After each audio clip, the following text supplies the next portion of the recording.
Good rising, everyone, and welcome back to Coffee Talk with me, Karen B. Yes, the notorious, the infamous Karen B. That's right, the Flat Earth Karen. That's right, baby. That's me. I'm in a good mood today. I don't know why, but I am. I'll take it. I'll take it. Hello to everyone in chat. Boston Ray Medflood, Carrie Brownyard. Always good to see you, Carrie. Taranosuke Ido.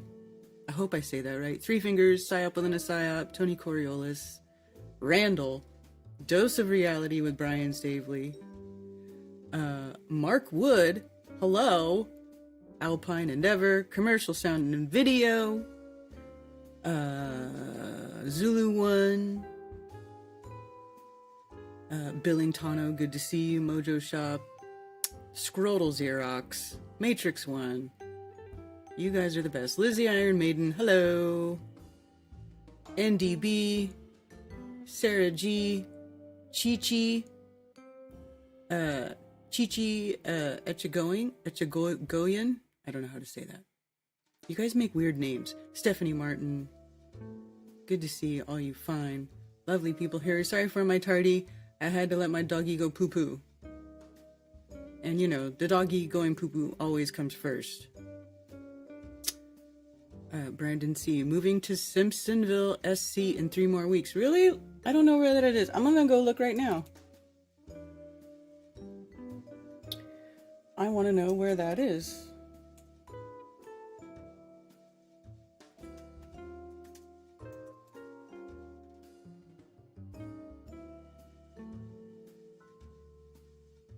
Oh, you're right outside of Greenville. Sweet. You are going to be well within driving distance of most of the Kakalaki crew, the FE Kakalaki crew. That's right, baby.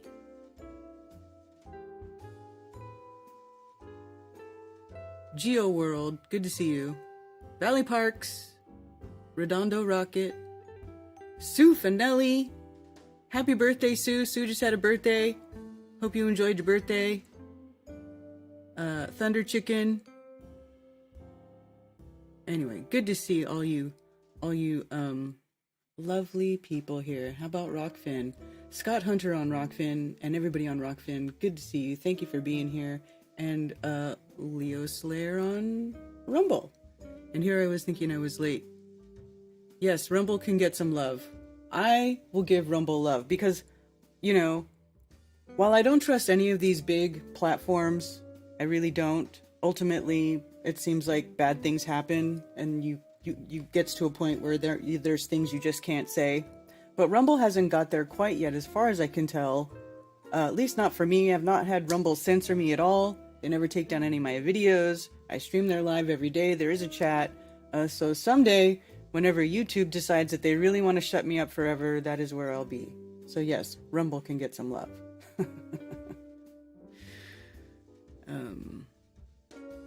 Yeah, man.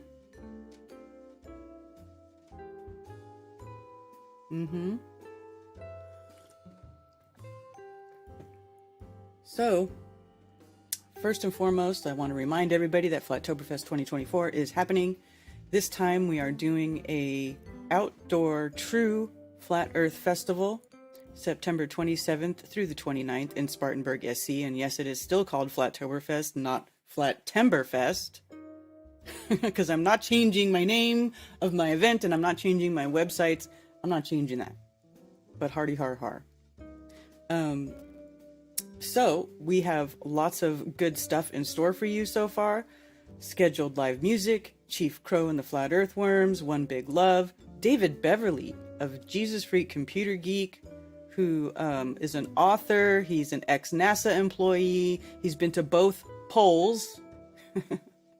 And he is one of our Flat Earth witnesses that says that he did not see the 24-hour sun when he was stationed in Antarctica. When he was there, and he should have seen it, he did not. So that's interesting, isn't it? We're also going to have How the World Works with Cami Nodell and Zach Zabala. Not that that is what he's going to talk about.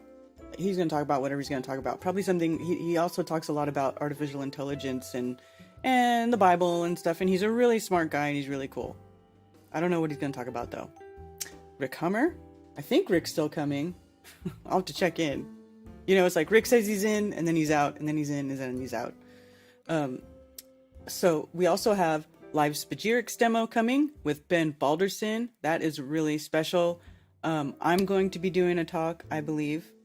I have to start working on getting that together soon. I do want to do a presentation on my view, my point of view, and my words, and how I see this realm and how it came to be and how it relates to, you know, scientifically to scripture and blah, blah, blah. But the crystalline realm, right? We also have some vendors. We're going to have, you know, tinfoil hat there again with Ryan and his flat earth coins and the other merch that he had. Those really cool shirts. Was it Antarctic Park, but it looked like Jurassic Park. Everybody loved those shirts last year in Las Vegas. So they'll be back. The festival is dog friendly. Okay. But, you know, of course, keep your dog on a leash and be responsible for your pet. You know, just clean up after your pet and all that cool stuff. We will have all kinds of tactile learning exhibits and demos. Okay. In fact, Zach and Cami were at my house yesterday. What was today? Yes. Saturday. And we were discussing all the cool stuff that we're going to be putting together for how the world works and all the visuals and stuff. You're going to be able to, you know, because everybody's got the HD phone camera in their pocket. You're going to be able to bring your camera, use your camera, and, you know, narrate your own flat earth video using visuals and telling people, you know, how to think outside the mainstream box. So that's going to be really cool. Children in 12 and under are free.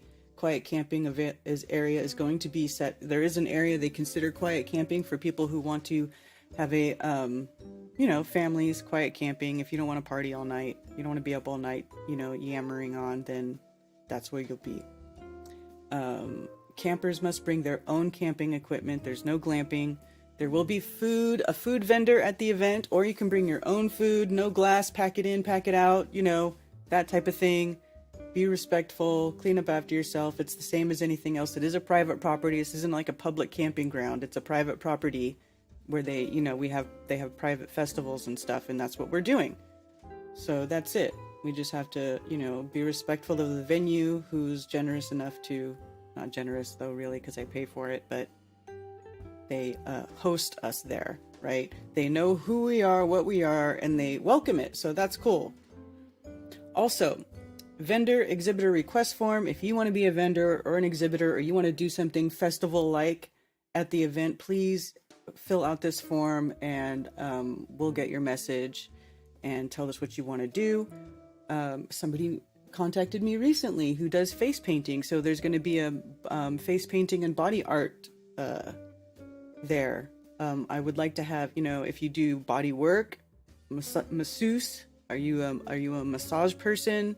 All that kind of stuff, right? So, well, I would love to have all that stuff, everything there. So you could just walk around and just sort of, you know, do whatever you need to do. A festival, a true flat earth festival about flat earth learning and lifting each other up and decompressing and getting your toroidal field in touch with other toroidal fields that are on the same wavelength as you, and sort of having that feeling multiply and amplify and feel totally immersed, you know, basically in what it would be like, what it is like to live in a world of people who know that this is a created realm and who know that we're not on a, you know, a soggy space pair spinning through an infinite vacuum, and that the powers that be don't really have power over us. That's a perceived power, and we can be responsible for ourselves and live our own lives and live it adjacent to this world that some people, it seems like they even, you know, they need it. They need to be told what to do. Like it's like some of these people, I don't think they're ever going to get out of that. They need to be told what to think, what to do, you know, by the beast system. And I don't know if that's ever going to completely go away, but we can, outside of that, convene together and remind each other that there are still real, genuine, free-thinking humans existing on this plane. That's what's up. So, Friday night, we're going to have karaoke and I really want to have a single mingle on Saturday night. There's a whole set-aside area for it. We can have music. It's going to be fantastic.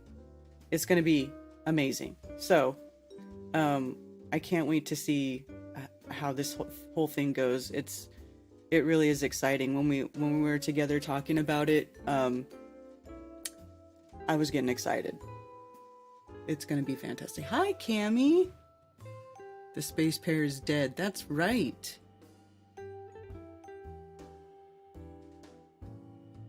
Flatoberfest. Changing your gender. Cheers, Redondo Rocket. Thank you for being here.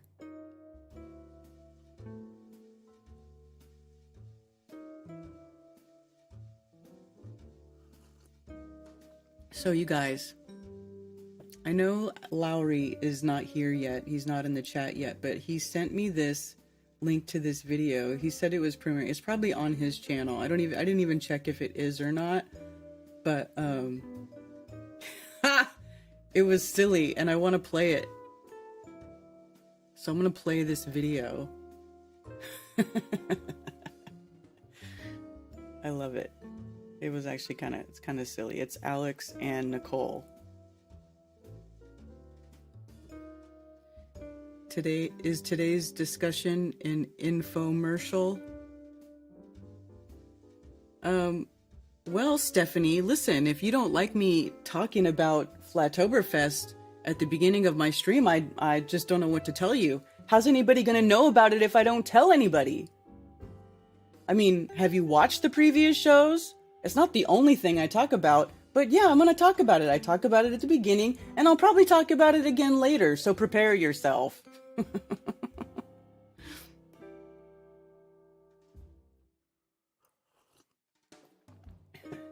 Okay, let's watch this. I'm looking for a man in flat earth, giants, mud flood, chemtrails.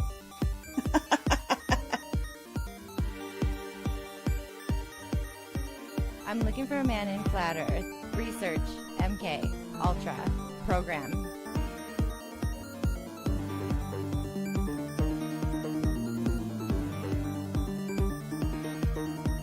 I'm looking for a girl in flat earth, NASA, countdown, fake space. I'm looking for a girl in flat earth, ice wall, Wuhan, false flag.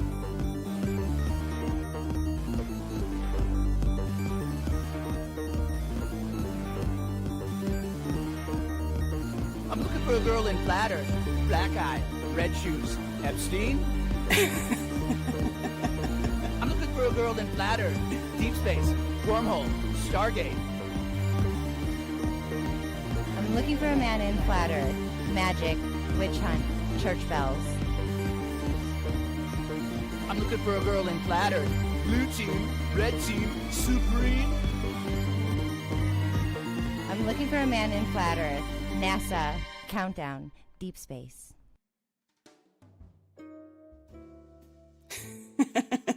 Isn't that funny? I think it's cute. I actually think it's cute. Milkshakes, hot tubs, oh my god. Get that coffee in you.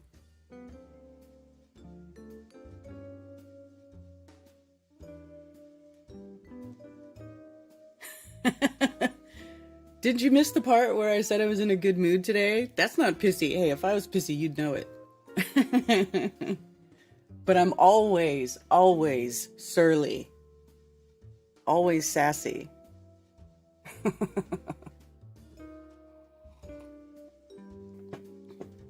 I think it's fun. I like stuff like that. I'm going to use that as a commercial for my matchmaker thing, which I think I'm going to start working on again. I did kind of stop working on it because somebody front-run me and put a matchmaker feature on their thingy, and it kind of took the wind out of my sails, but I think I'm going to still do it. In fact, I want to do a Saturday night stream about for Flat Earth singles, I started building a scene for it and everything in OBS, so I think that'll be fun.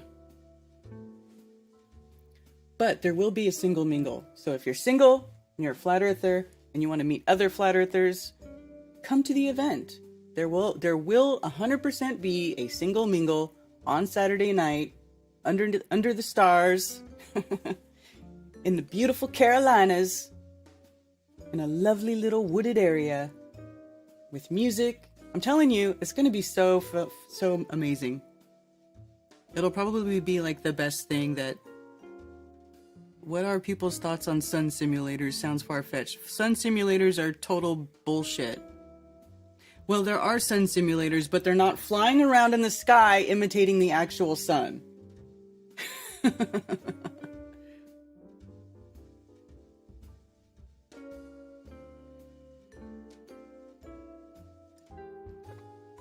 Seen what on TikTok?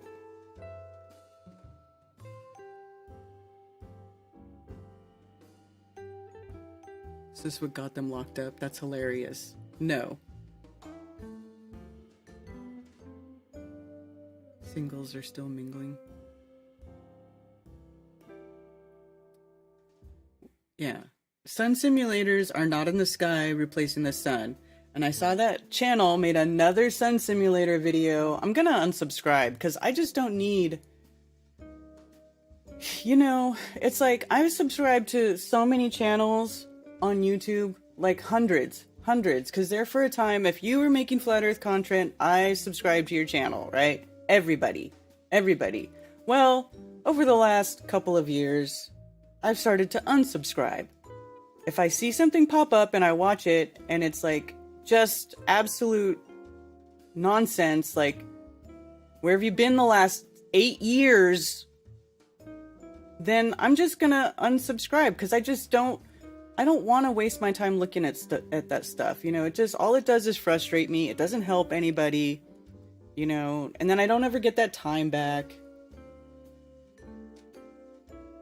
Don't announce any ideas to Google or Jay's. They will take them for their own.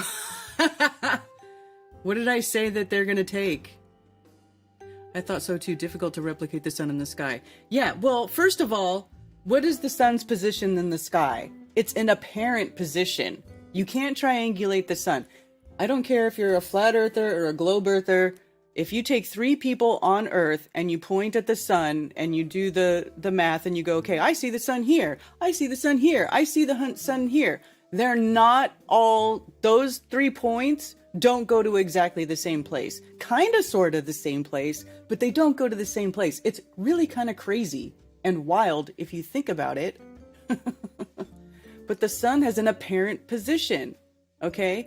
The only way you can triangulate an object in the sky is if one of the distances from one of the locations to the object in the sky is a known distance. For a fact, measured, known distance. Otherwise, you're not triangulating shit, right? Like, the plane, they can triangulate airplanes because the airplane is broadcasting its position in space, right? It's got a little signal. It's all, I'm over here, right? You can't triangulate the sun. It's always an apparent position. So, for anybody to think that you can put a physical, man-made object that is like, you know, what, like, how even big is a sun simulator? Even if it was as big as like, I don't know, how big would it have to be? How's it floating around? How is it staying a constant, you know, speed in the sky, right in front of the sun's apparent position, a physical object where we, you know, and how does somebody from the other side or near it not see that? Like, I feel if you looked at it with a solar filter, you would see something going on, like immediately. You would be like, oh, that ain't right. But nobody ever has done that. Nobody's ever like slapped the solar filter on and been like, look, here's the simulator. I could prove it. No, the only proof they have for a sun simulator is they go, oh, look, the sun is black. They're like, look at the black hole sun. It's the simulator glitching out. No, it isn't. It's the sensor in your camera dumping the light information because the sensor has been overloaded because you're looking directly at the disk of the sun without a filter on your camera, which is really bad for your equipment, by the way. And so that's it. Right? You would see it. The sensors are, you know, and then somebody said, oh, well, the reflection was black too. Well, the reflection is a reflection of the sun, and your sensor's already overloaded in your camera. Why do you think that the reflection of the sun and the sun disk, both coming into the camera, both wouldn't dump out if your sensor's dumping out? That's just how it works. Nobody takes the time to eliminate any sort of mechanical failure in the equipment or digital glitch in the equipment. That's most of what it is. Nobody sees a sun simulator in the sky. Okay, stop it. Hey, Lord Racer.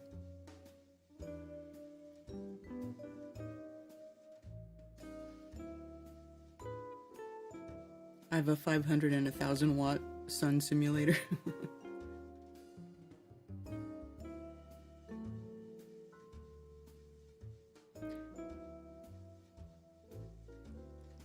Hey, Billingtano. Oh, you guys are both for 13 months. Wow. You got the blue bee.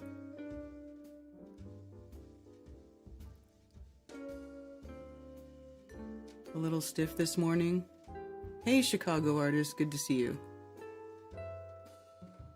Visual, apparent position, and energy. And plus it has to exactly replicate the sun, meaning it has to be right where they say it's going to be, right at the right time, all day, all over the plane, everywhere it goes, no matter where. I mean, can anybody name any other invention made by man that is as reliable as the sun itself, rising and setting on the same path since time immemorial, since the beginning? And you think that we're slapping a simulator in the sky and we're faking that shit? Come on! Come on! Try harder.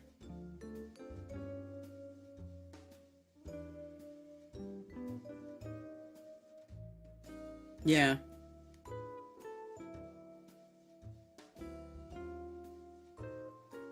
You know, stop being conspiratarded. That's why I started saying people get conspiratarded, because now you've gone so far to the conspiracy extreme that you've become conspiratarded. Okay? And you're believing and propagating retarded shit. And you know, people say, oh, you're so mean, Karen, you're so rough. The truth doesn't care about your feelings. It doesn't care about your feelings. I've been wrong before. Do you see me crying about it? No. Shit, man. Just today I was thinking about something that I said that it was completely wrong. I used to say that eclipses could only happen in the middle of the day during zenith of any area, but that's wrong. That's wrong. You can have a total eclipse of the sun on the horizon and only be visible during sunrise or sunset or any time of the day. It just depends on the cycle. You just have to be seeing it from the correct angle. The moon ball blocks the sun ball.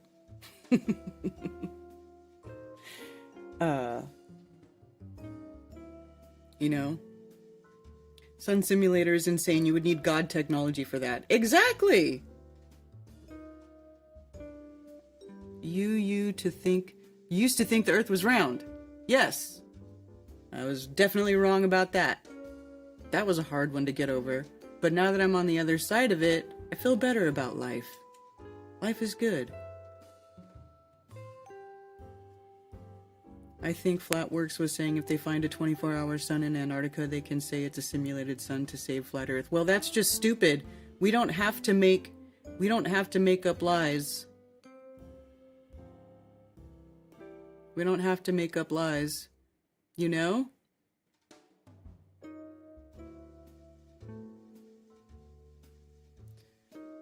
Because the sun going around your head in Antarctica doesn't put curvature on the Earth. It doesn't make the oceans curve at that exponential rate that they should.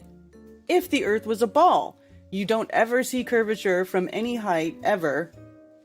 I mean, there's no motion detected, right? Although they tell you that with the lies, their lies, you know, with their, you know, backwards interpretation of the data, right? But the fact of the matter is, it doesn't really matter what the lights in the sky do, because the Earth itself is a level stationary plane, right? It's a level plane. It's flat. We can see too far. I mean, just the way things work in physics and how fields propagate, how radio signals propagate. Like, the Earth is not a ball in space. It doesn't make sense. Doesn't make sense for, you know, the Earth to have an open atmosphere up to the vacuum of space and everything's held down by gravity. Like, that shit is fantastical. It does not make sense. And I don't care if the sun does zigzags in the sky. It doesn't change that. So I don't understand why people feel the need that they have to already come up with an excuse as to why a 24-hour sun is... See, that's what I don't get. Why do you have to come up with an excuse as to why you would see this to save flat Earth? The Earth is fucking flat, man. Ain't nothing gonna change that. Ain't nothing gonna change that. You know what's funny is, and I kind of get it, because years ago, when I first was into flat Earth, and like I've told this story before, I became friends with Dr. Zach, and he did a lot of stuff with AutoCAD and measuring the Earth curve and distance to the sun, right? All that stuff, like learning how to physically model it in AutoCAD, which I did. I've modeled this stuff, right? I geeked out. I did stupid shit for many years, you know, trying to figure stuff out. And and I remember coming up with the stuff coming out, you know, when me and Zach would talk daily about the sun in Antarctica and blah blah and whatever, and I was like, does that mean Earth is a globe, right? Because I wasn't really fully understanding that you could separate, you know, what happens with these objects in the sky from the surface of the Earth, right? They're not. It's one doesn't cause. Well, I shouldn't say that. They are connected, right? But it's like one does not define the shape of the other, right? Because the sky is going around in circles doesn't mean we live on a ball, right? So he told me, he's like, the sun can do whatever it wants. The Earth is definitely flat. And then I was like, okay. So then I started to think about it as separate phenomena, right? And once you start thinking about it as separate phenomena, you can start to understand. And also, if you start looking at how light works and how like optically things get really wonky in the sky and perspective, and when you're, you know, talking about a whole different plane above the Earth plane, and you know, you kind of start to understand, once you start, you pay enough attention to it, you can kind of see where, I really don't know how that sky works. I don't know how it works. I don't know what powers the sun. I don't know what the sun is. I don't know what the moon is. Why does it look like a rock floating above us in the sky? I don't know. I don't know what the fuck is going on up there. But I know that on the Earth, when we shine lights and look at each other across very, very long distances, there is zero curvature. None. Zero. I can see way too far. I can go to Devil's Courthouse up in the mountains, and I can see where they've got little peaks that point out hundreds of miles. Oh, this is in Georgia, and this is in Tennessee, and blah, blah, blah, right? Like, come on, buddy.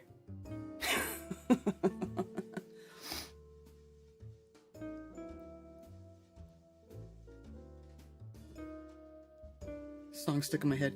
No 24-hour sun in Antarctica. If there is, then explain seeing too far, not seeing curvature, atmosphere not expelling into space, and so on. Exactly! Raised by gypsies. That's exactly what I was just saying. All that stuff.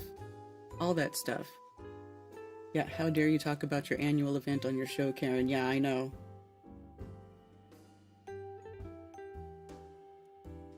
Currently using AutoCAD? Yeah.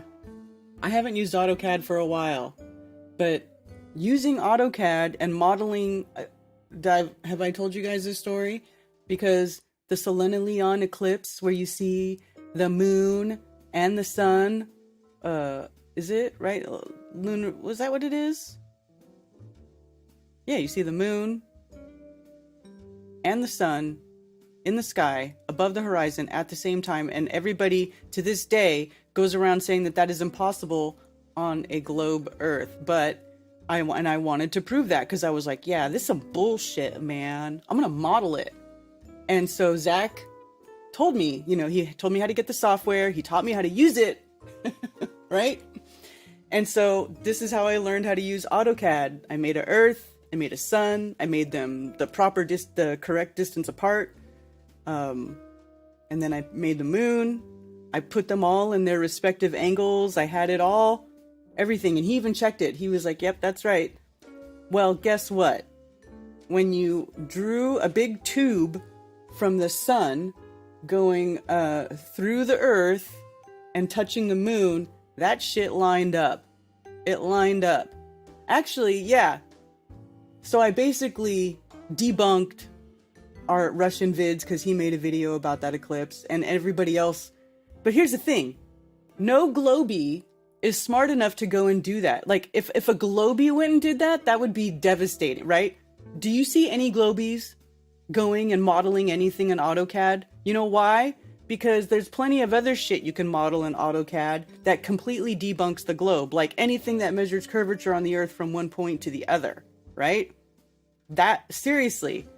So they're never going to go into AutoCAD and model anything to debunk everybody saying that a Selene-Leon eclipse, lunar eclipse, is impossible on a globe Earth, which it works, right? You can. It all lines up. They did the math perfectly.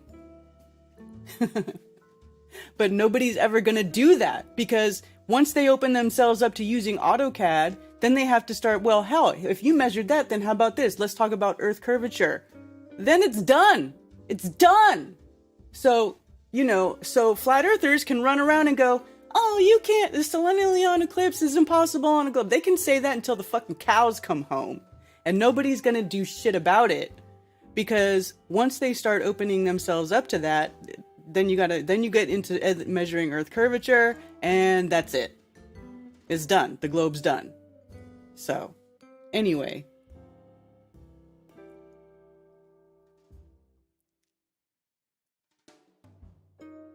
I'll bash on Tartardia. It's nonsense. Yes, I agree. Sun and moon above horizon. Hey, Fazooks. Good to see you. Most people don't realize, but Job in the Bible talks more about science and how the most righteous man in the world will never understand creation. People focus so much on the trial and miss it. Huh. Trial? Is that the word you mean trivial? Sun is approximately 3,000 to 4,000 miles above Earth and 30 statute miles wide, yeah. So was saying that proves science is untruthful, boasting they know everything. Yeah, well, they don't. Here's the thing, though. We can debunk them with that. They can be debunked with the same science that they try to use to brainwash us with, It's hilarious. But, it also takes some wading through for anybody who really wants to peel through it. But hello to Ali B in Morocco.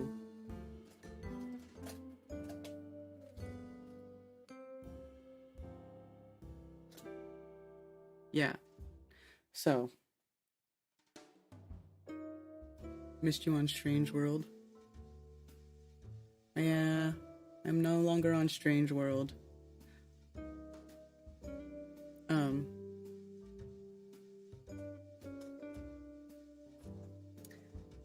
Yeah, I love Strange World. Still love Mark. He's doing good. Patricia's on there. He's live streaming from his channel, which he said he would never do. But he's doing it. So I think that's pretty cool. Good for Mark. And I wish Strange World all the success and all the land and all the flat land. Who picked it? Nobody picked it. That's just the date that was available for me to get the venue. Why?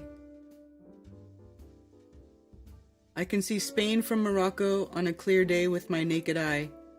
Yeah, Zach's told me the same thing because Zach was born in Morocco, and he lives in Spain, so he goes back and forth all the time. And that's one of what he told me, that he would lay on the sand. He said, I can lay on the beach with my cheek on the sand, and I can look and I can see Morocco from Spain. He says, so that tells me the Earth is flat. 100%, man. 100%.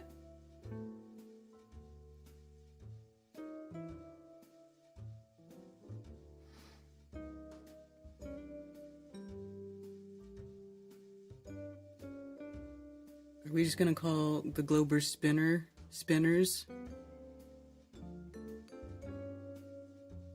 It's a 9/11? Huh?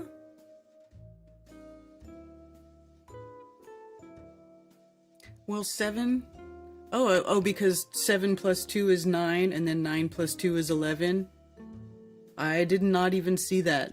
I didn't even look at it. Look, that just happened. That just happened.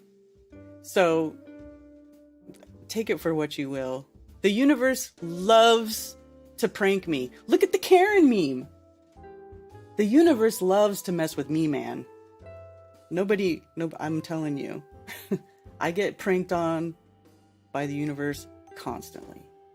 So, that just happened. I actually asked for the normal dates, but they weren't available. And this was the closest date that was available, which is actually 3 weeks earlier than when I normally do it. So. You can see France from England.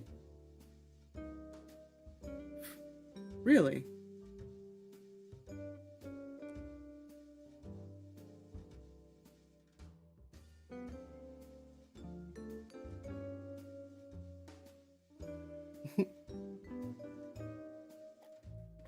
Oh, and by the way, I think I did that on stream.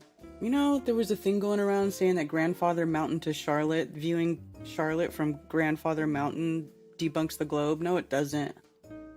No, it doesn't.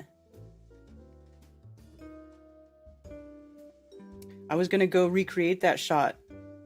And then I went on the calculator and I did the math, including the height, and it doesn't debunk the globe. So I don't know what y'all are thinking with that. It's a 3-2.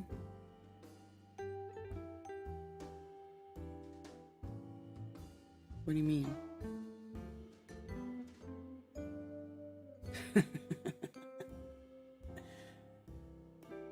Yeah. All that being said about the 24-hour sun, I do not believe that they will go down to Antarctica and see a 24-hour sun. I think it's cool. Everybody go down there. Film it. Just, like, show what's going on down there. I would like to see what's going on down there once and for all. Out there. Not down there. Out there. Out there on the outer ring. As it were. I would love to see what happens there. When like legitimately honest truth-seeking people record what happens in the sky, because that's a learning moment, right? That's a true learning moment. So if they're able to go there and, you know, film something, that'd be great.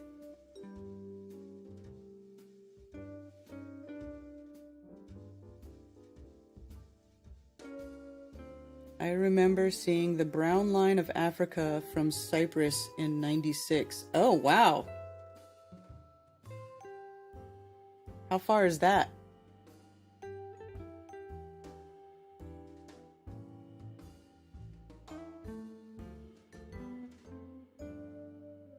So you were seeing from Cyprus to Egypt, I guess? Looks like that's the closest landmass. Well, that in that direction, but if you look east, Lebanon is much, much closer.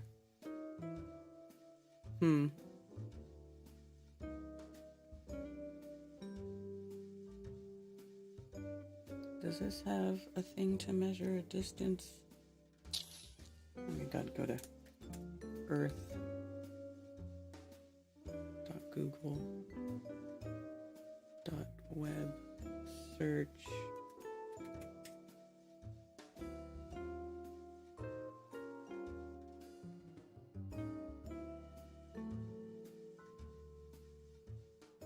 So, tools, measure.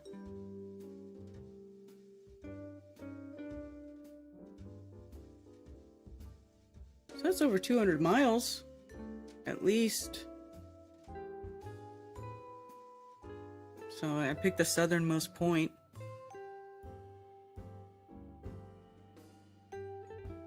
$220 miles. That's pretty good. That's pretty good.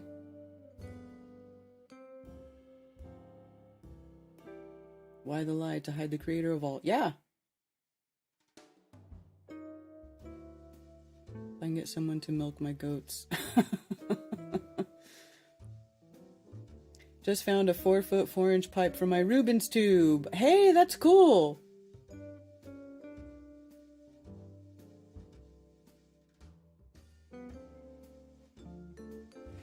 I have my own opinions what's beyond the ice wall. I'm sure we all do. What do you think's there? I think it just gets more desolate.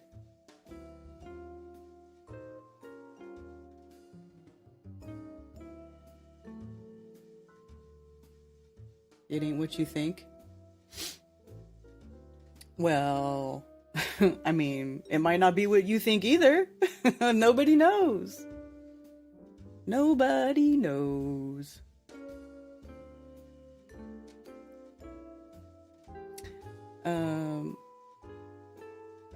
Also, I do have a phone number for people to call in.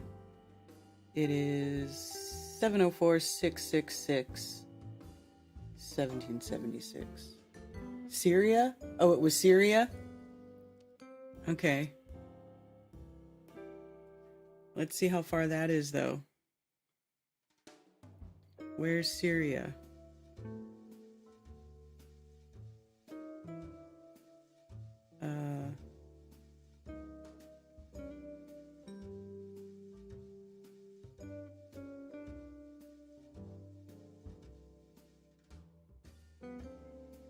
Syria is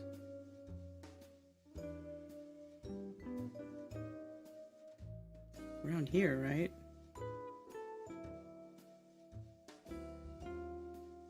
Why isn't it coming up?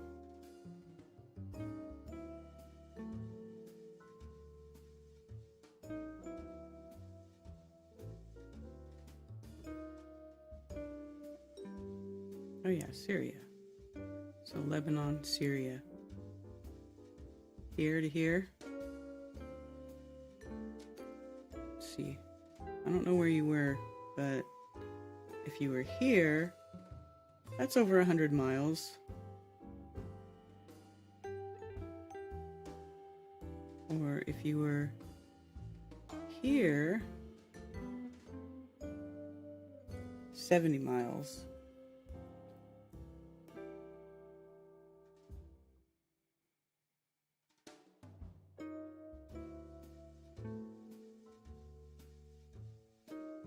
So there's a little bit of hills here. I don't know how high this terrain is here. I mean, it could be. If you're at the shore, that's definitely a globe buster.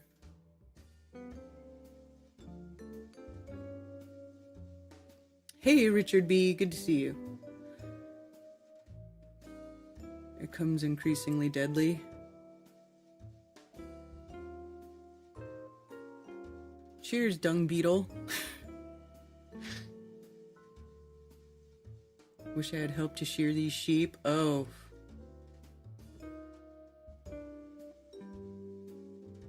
Syria don't have sea. Yeah.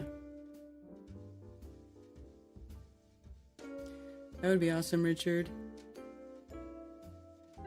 What would be awesome? I must have missed a comment.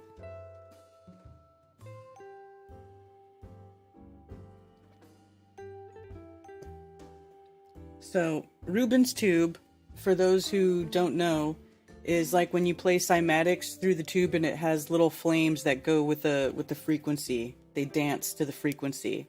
We're going to have all kinds of stuff that's going to show cymatics, the usual magnetic stuff, other visuals for you guys to enjoy and play with.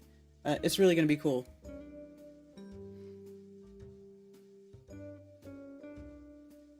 I think the ice wall is just a fence, and what we think is Earth is like a Jurassic Park. The dinosaurs only knew about the park that they lived on until they escaped, and then we have a park attendant.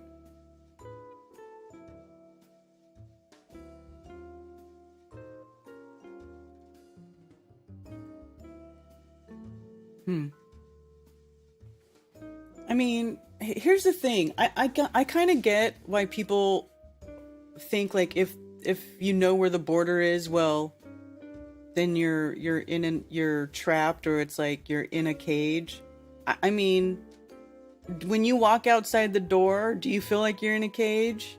Like if you walked until your shoes fell off, would you get to the end of that cage? You know what I'm saying? Like, Earth is pretty big. It's pretty big. It's big enough to provide for billions of people. You're free to move about the realm. Well, see, the only thing that stops you from moving about the realm is other people, right? Other assholes who think they own God's creation.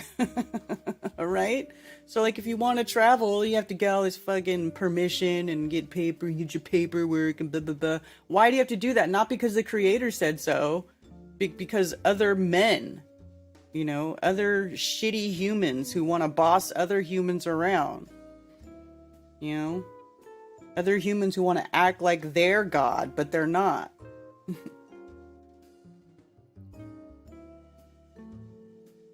A lizard cross ape man.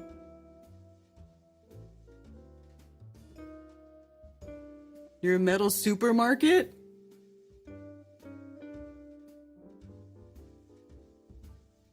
Beautiful flat weather here in Minnesota. Cheers, effed up world. That's cool.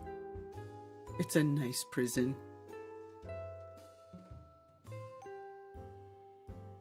I think there's probably that ice wall or whatever, and then if you continue traveling, you will die because it gets increasingly more deadly. Well, I mean, Dr. Sai, if you ever get to where you find that out to be true and you document it, I'd love to hear about it. I don't know what's out there. I don't think that there is. I don't think there's anything out there. Just my opinion. You know.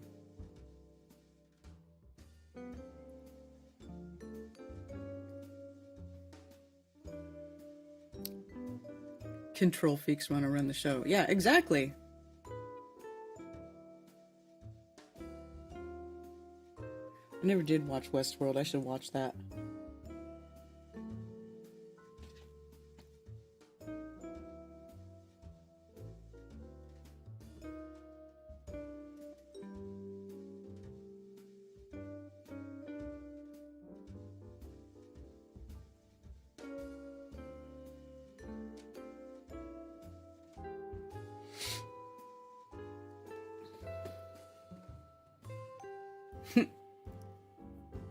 Yeah. And you know what, to be honest with you, I have zero desire to go there. But I'll watch your documentary if you go find out, if you go check it out. I'll 100% watch it. I'll share it. I will like and share. I don't want to go there though. I'm too old for that shit. Balaton kicked my butt. It was so cold. So cold it hurt. I don't ever want to be anywhere that cold ever again. However, I do want to go to the equator. I'd like to go to the equator and do some observations with sun and shadows on the equator. And I also would like to go, maybe, I'd like to see the northern lights, but that's going to be cold.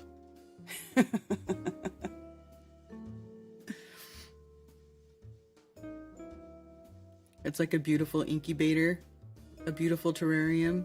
It's Yahweh's terrarium. It's actually called the Metal Supermarket.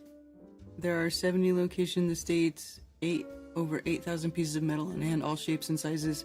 Wow, that's cool. I'm in heaven. I'm pretty old, and from what I've gathered, nothing ends ever. Everything just transforms. Well, yeah. But nothing lasts forever, though. It's like a recycle, right? Ashes to ashes, dust to dust. When the physical body dies, it decomposes back down into the basic elements again, the basic salts, right back into earth, right? Man is made from earth and man goes back to earth.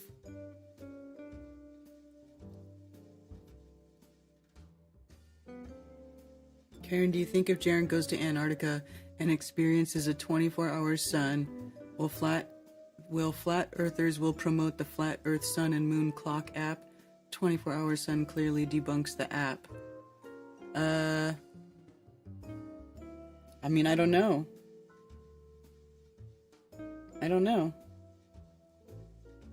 It would just, all that would debunk is the movement of the sun going in a complete, well, even it doesn't even debunk that. It doesn't even debunk that. Because again, you don't know what's in the sky. You don't know how this place works. You don't know what kind of things are manipulating the optics for us to see it. I mean, how come they both look like a flat round disc, like facing us no matter from any location? Like, I mean, the phases of the moon. It's just a trip. It's a trip how it works. They don't really act like normal physical bodies. So I don't know. Who knows?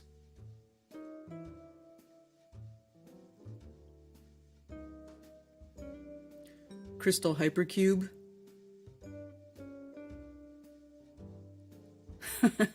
Could be. Can't rule it out. See, here's the thing. Nobody knows what this place looks like from the outside. Nobody knows. But I kind of tend to lean towards it being like a cosmic egg, and we're inside the cosmic egg. And possibly the cosmic egg has a crystalline foundation. And and even an egg is a crystalline form. You know that? Like your skeleton is a crystalline form, and an egg is a crystalline shell made by the bird, right, to protect the baby, the inside, right?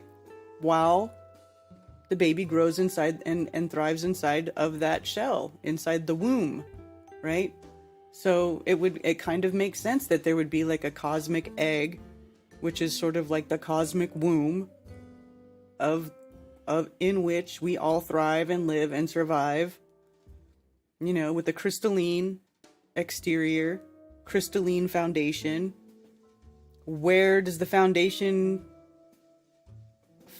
who knows? Outside of that, I mean, who knows? Who knows? All I know is it's not what they say it is. It's not what they say it is. It's not a ball in space. If you look at any cycle, no matter which cycle, they all have the same pattern. Therefore, all end with the dark, and the dark only comes at the end, which tells you a lot where humanity is at.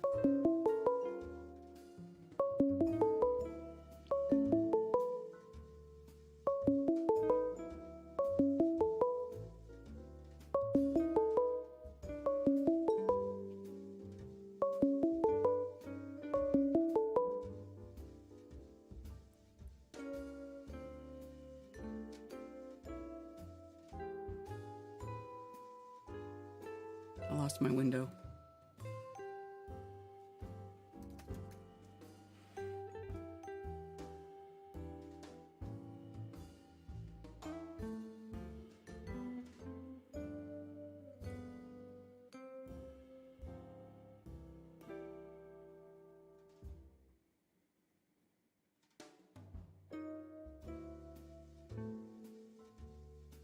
Melted brickhead.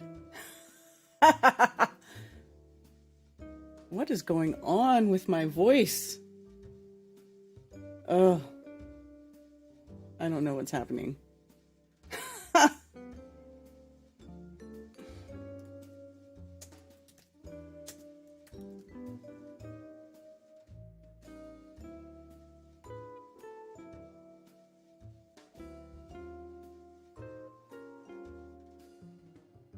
Blue marble pick real.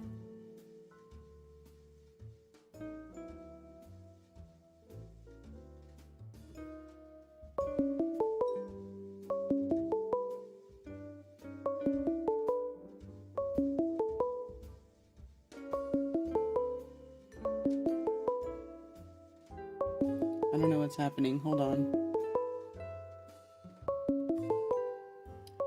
I will admit it was easier to use the call board.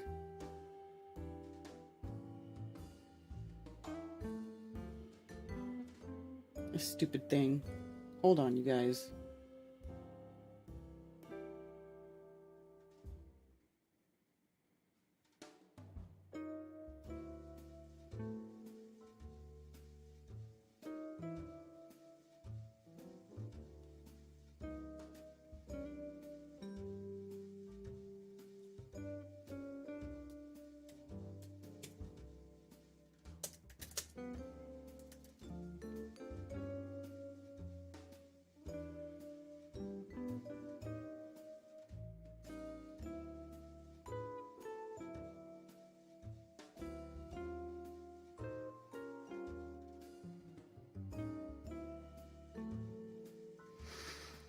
Answer the phone. I'm trying. Hold on.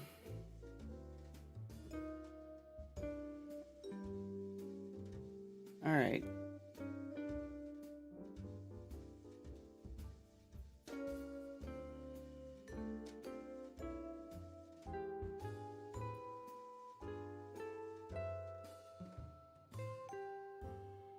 Matrix means womb, so egg is a perfect analogy. Marshall Tucker. I don't know who that is. In reality, the sky and earth behave like horizontal planes that are parallel. I think the ancient Egyptians with square earth were onto something. Well, you know, it's if you read the description of the firmament, it's described as being flat, like hammered out flat, like a mirror, like metal. And, you know, makes sense. And matrix grows, and crystals grow. When crystals grow out of something, if they still are in situ, it's called the matrix, right? Crystals grow from the matrix.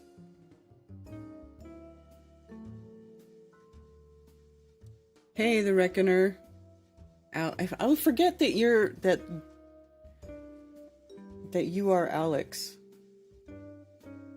Hello, I'm awake.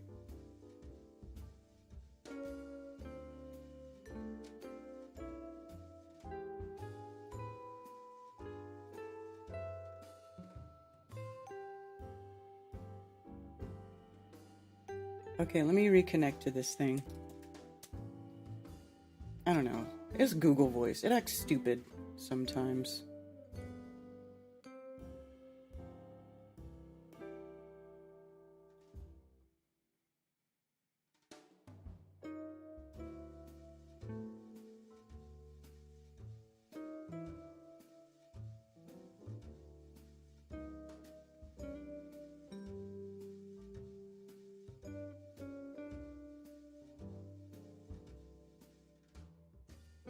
I did play it.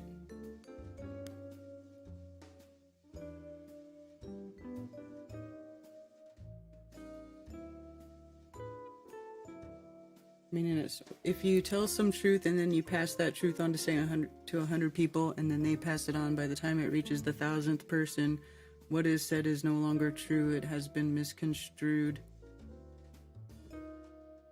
Well, I don't know about that, because there's a lot of like tribal oral traditions that are passed down just by an older person telling the younger people, right? They tell the story repeatedly, and then the younger person learns it, and then it gets passed on. So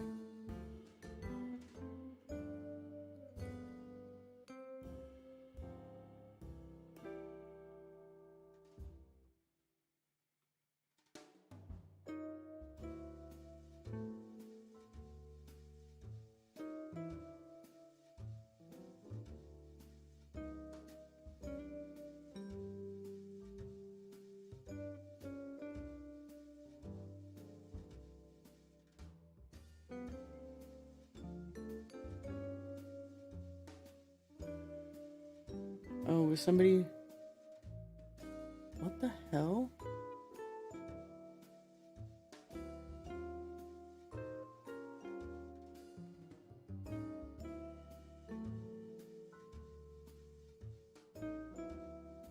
Call the police. Dude, there's weird stuff in here.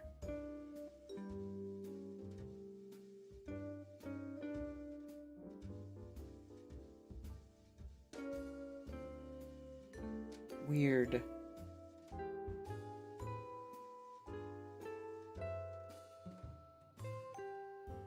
Oh, I see you left a message.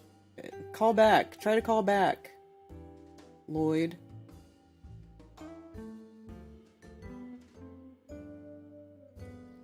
He says the northern lights were visible from St. Louis and Memphis this last spring. Early. You don't have to. It's to be cold to see them.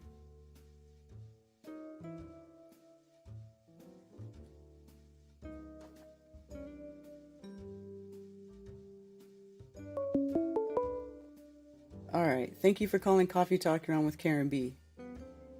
Hi, Karen. This is Lloyd. Hi. Sorry about that. Oh, that's okay. I left you a couple messages. I was wondering if I had the right telephone number. Yeah, stupid Google voice. So what were you saying? What's that? So what were you saying about, you were saying, want to talk about Northern Lights? Yes, they were very visible this year. All the way down, I'm sure to St. Louis, where my folks are from, but I'm pretty sure it was even in Memphis. You just need a dark night. See, they were supposed to be visible because of that alleged, solar flare or whatever over my area, and then I didn't really see anything. Right. See, I'm on the west coast of British Columbia, and we had it here. I made sure my daughters got to see it. Oh, I'm sure it was pretty good up there. It was spectacular, but it was spectacular. Well, I'm from east of St. Louis, and it's dark there. There's not a lot of city there. And it was spectacular, just absolutely fabulous. Huh. But when you were talking about the oral tradition, I was thinking they repeated over and over the same thing, to one person, and then they pass it on to the next person. Yeah. It's not like it goes from one person to another, then to another, then to another. They keep it pretty straight. Yeah. Yeah. It's like I left you one on the height of the sun too. Oh. Because you can triangulate it, and it would work very easily. Just plain geometry. Yeah, there's people that do that, but if you take 3 different people's measurements and then cross those lines, they don't always point at the same point in space. Yeah, but you only use 2 people. This is one that's at a 90-degree angle from the sun, and then one at a 45-degree angle from the sun. Same thing with the Polaris, the North Star. Oh, it's Nathan, about 4,000 miles, maybe 4,500 max. I mean, maybe. I guess that makes sense. Yeah. And then it gets... Another thing is gravity. They say that gravity has less pull the further you are away from the center of the Earth. At least that's what they used to say. I'm old. But, I mean, if you took a spring-loaded scale and got on a jet airplane and had a known weight, and you went up, say, 50,000 feet or 30,000 feet, it should measure less pull. But with a spring-loaded scale, it's going to say the exact same as it does on Earth. So if it shows the exact same, there's no pull then, or no less pull on the Earth, from the Earth's gravitational pull. I'm not But sure. I mean, those are just old science. I'm not sure if they even are relevant today. Well, if it's about gravity, probably not.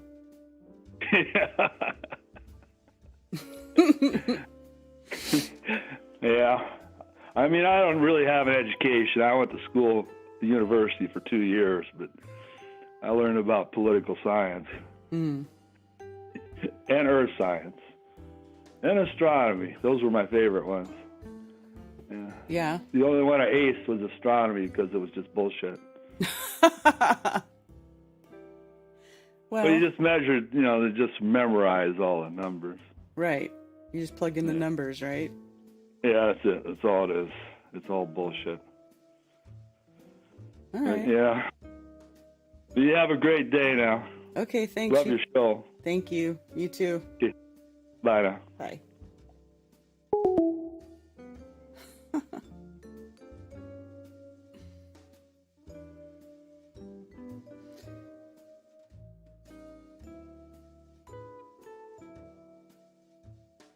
Oh, I forgot Nathan to ask where he's from.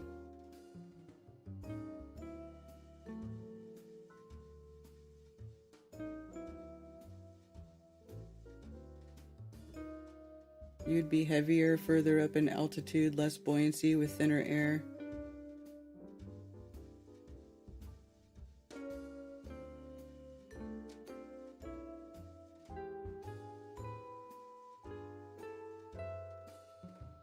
I see the NL in Gettysburg around 2006ish. They were red, green is the lowest, green, red the middle, and the highest altitude are purple and blue. A few years after 9/11, I thought it was an attack at first.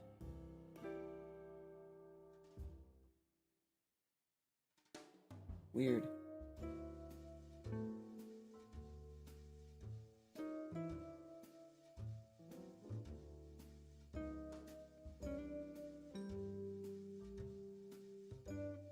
Bachman Turner Overdrive. What is that? Why do I know that? What are you talking about? Are you still planning on a Curlian photography box at XOXO Nico? The promo video for Flatober? I can play that one too.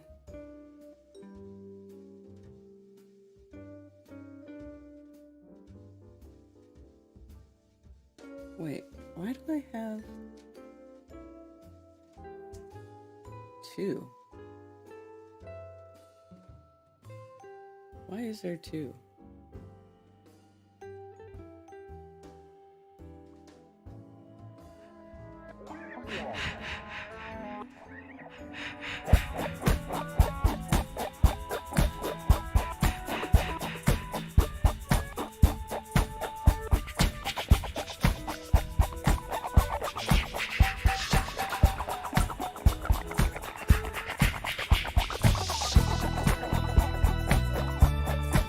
Probably because 2 has the fixed titles.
Talking about crystals.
Yes, we do exist.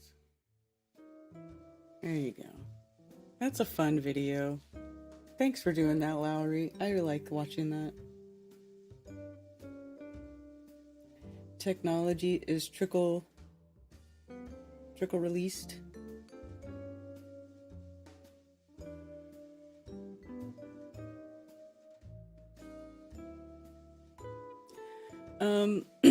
Also, another thing I wanted to talk about.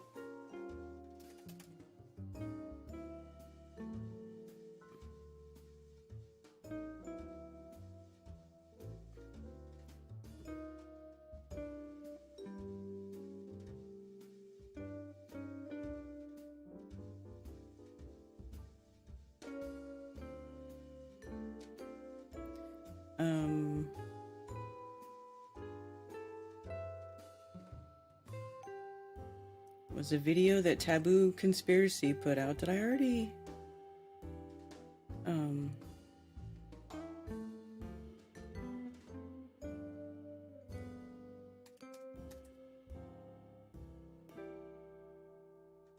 that's right, he's on 3 now. The one about this one,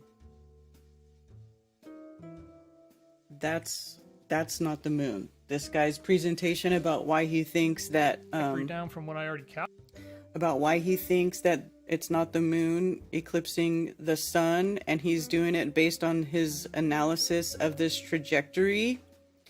But I have issues with this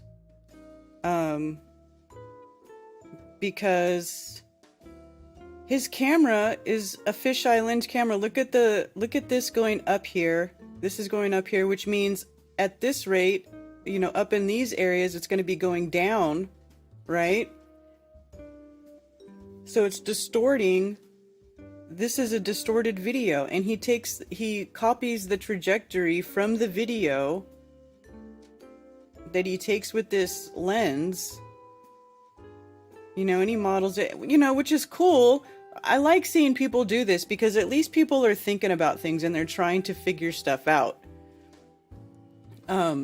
But most of the time when people come to these conclusions, and it's a lot of the time, and I only learned this, you know, by doing this stuff myself, is not taking into account, you know, your equipment, how you're filming stuff, your perspective, what direction are you looking, how far off of, you know, there's a lot of things you have to take into account when you're talking about debunking anything that in regards to the sky, because you have to remember that people, before there was like television and internet, which is a very recent thing, people had lots and lots of time and the optics to watch the objects in the sky.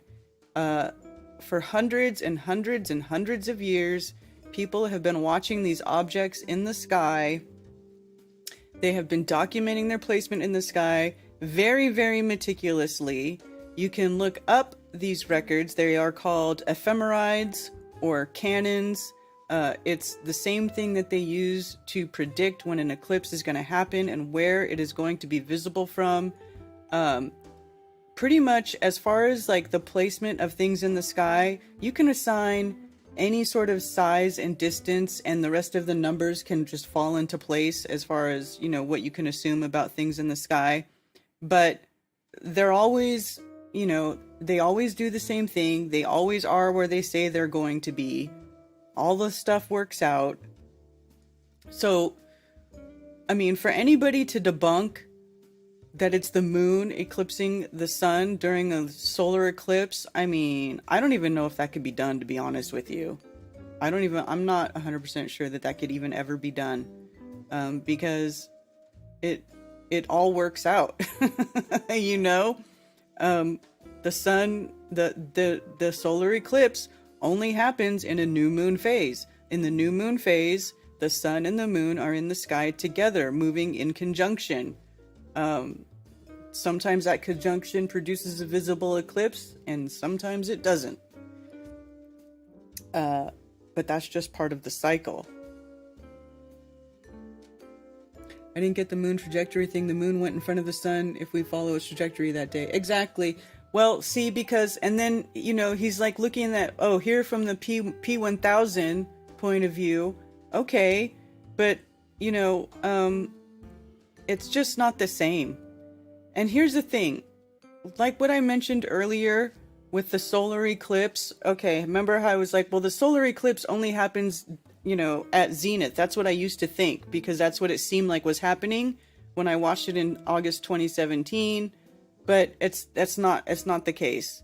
It can be before noon, before true solar noon, during true solar noon, well after true solar noon. It can be in the early morning, it can be in the evening. You know, it just depends on where the sun and the moon are in relationship to each other from your viewer point of view.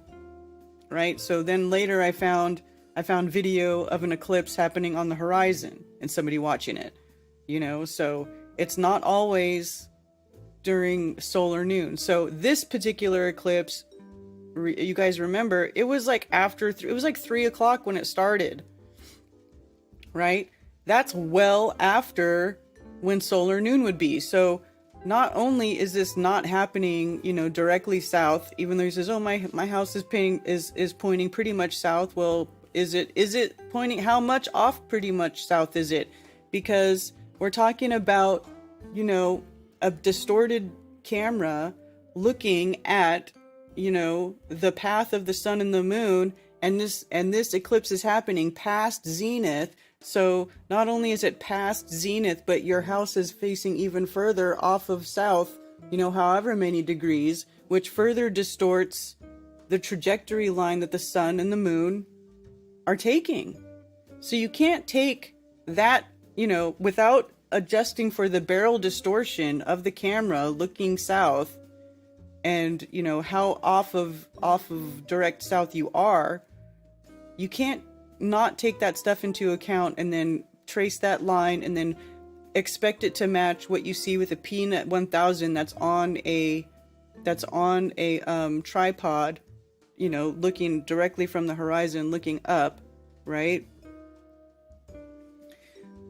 It just isn't going to match. And I think that the difference is enough to account for why he thinks this is not the same trajectory as what is stated by NASA or whoever. Was it the Navy? I think it's the Navy. Because look at this. Look at this ground underneath. So I have issues with him not correcting for that lens, that barrel distortion.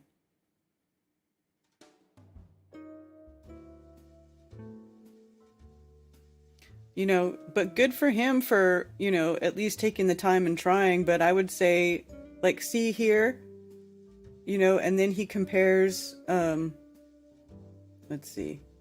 He compares, so the other two images show the correct orientation, and the only one that's wrong is the distorted camera. I mean,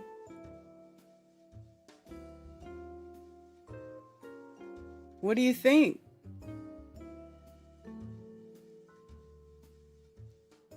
So then he shows it here, but all you did was recreate a distorted trajectory line. In my opinion, this is what I'm seeing, you know? And I know in the beginning of the video, you know, Taboo's talking about how smart this guy is and he's got patents and stuff, and maybe he is and maybe he does, but when you're talking about, I'd be willing to bet that whatever he does has nothing to do with, you know, videoing things or using video, you know, because you would have to take all that stuff into account. I don't know. So for me, this didn't debunk anything. It just, really, it didn't change my mind about anything.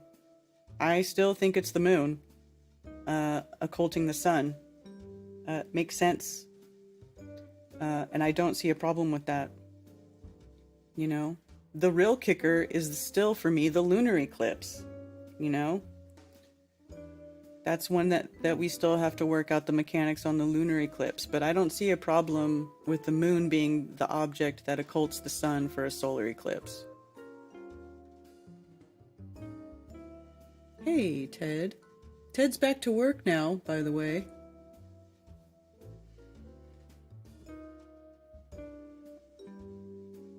Herb tip, it's time to pick mullein flowers to dry for winter chest colds.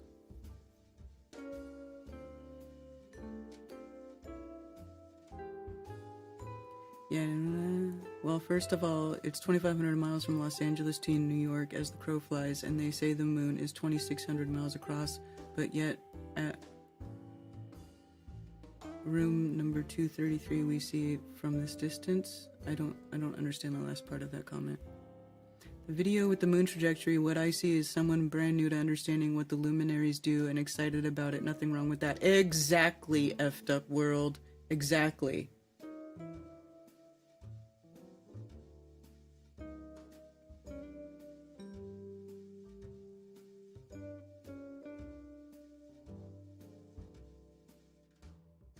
No, we can't have a racetrack at Flatoberfest. I do not think that they would appreciate us racing on their property. I filmed past 2 eclipses from FI or FLs at Florida. Both were roughly same, 55 to 65%. One started from top to bottom and the second was the opposite direction. Yeah, because it's just where the moon is in relationship to the sun. And the moon travels, that's the other thing, like, look at the moon's path compared to the sun's path. It moves, it's not the same. It's not the same. It's similar, it's related to it, but it doesn't have the same exact path as the moon. It doesn't have the same cycle. It's its own, it's doing its own thing.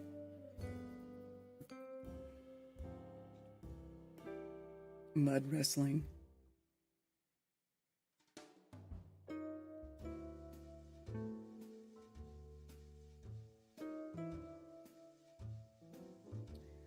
This purely speculation. An older guy who lived and worked the North Slope in Alaska. He said he knew a guy who said North Pole is tropical.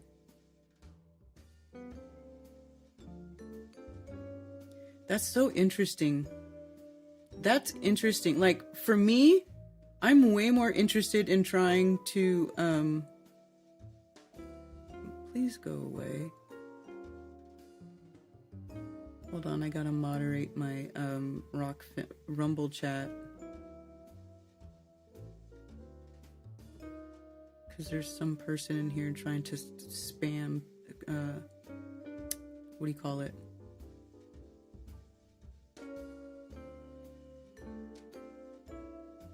Rip people off.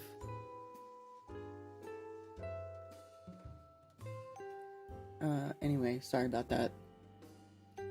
But, I mean, the North Pole could be. It could be tropical once you get past the cold part. I mean, maybe it is.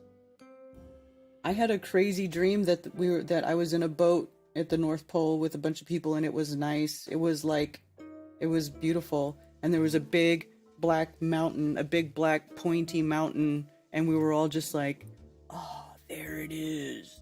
There's the big black mountain. And it was nice. The water was calm. It was a really cool dream. Really cool flat earth dream. That doesn't mean shit though. It doesn't mean that that's what it's like there. That could just, that's, you know, just some random thing that my subconscious decided to feed to me. I don't know what's in the center, but I'm much more interested at what's going on in the center than I am at what's going on in Antarctica. I can tell you that, because everything revolves around the center. So why? What's going on up there? Is it the source of the luminaries? Maybe it's the source of the luminary. I don't know. You know? 1111. Ooh. Oh, I missed it.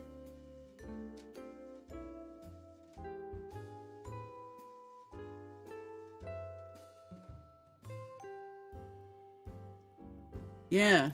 I'd rather go north than south. It's much more interesting.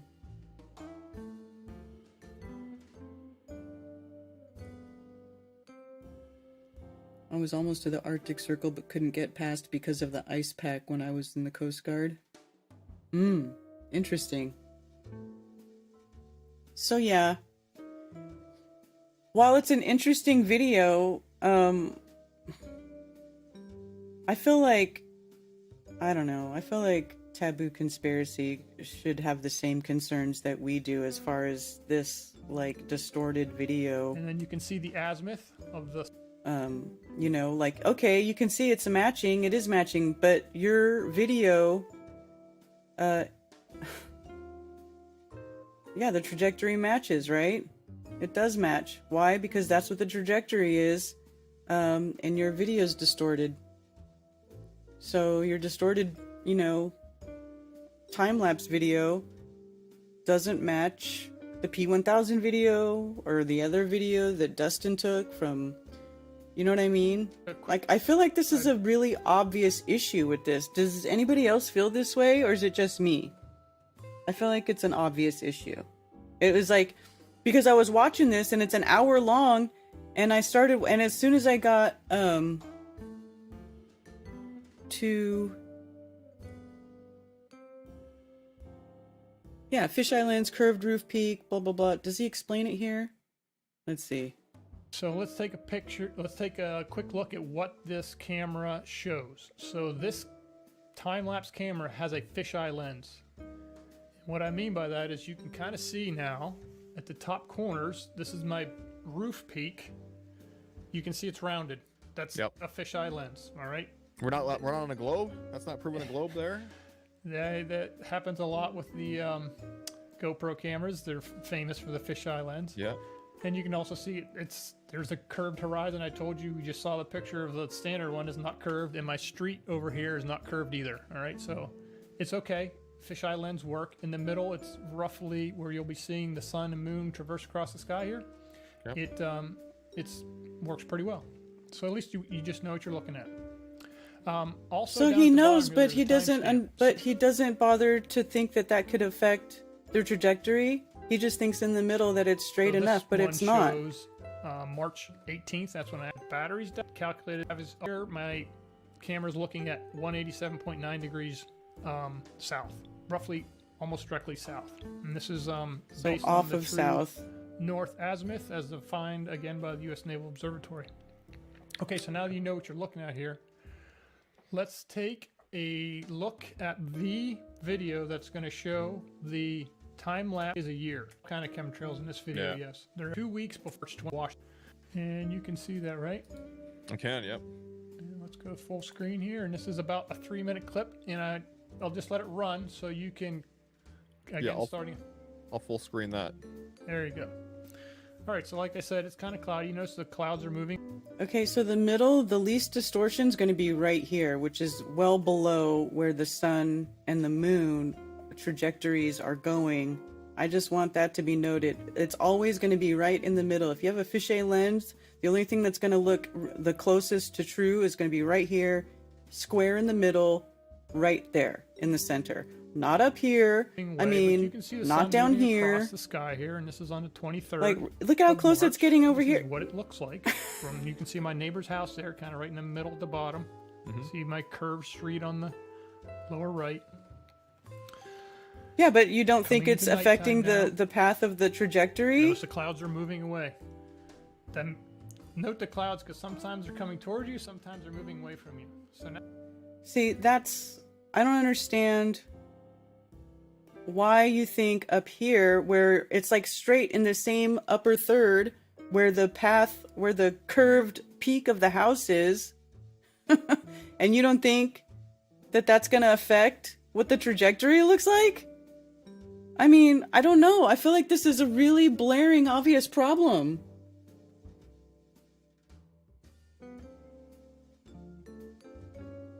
Had a dream about Bigfoot the other day and he's a big sumbitch. Yeah, man. Good night, Richard B. Can't use a fisheye for experiments. Well, first of all, it's not an experiment, it's an observation. You can use fisheye for observation, but you have to take into account that you're using a fisheye for observation. It's like I remember people when those 360 cameras came out, everybody was like, 360 camera, 360 camera, right?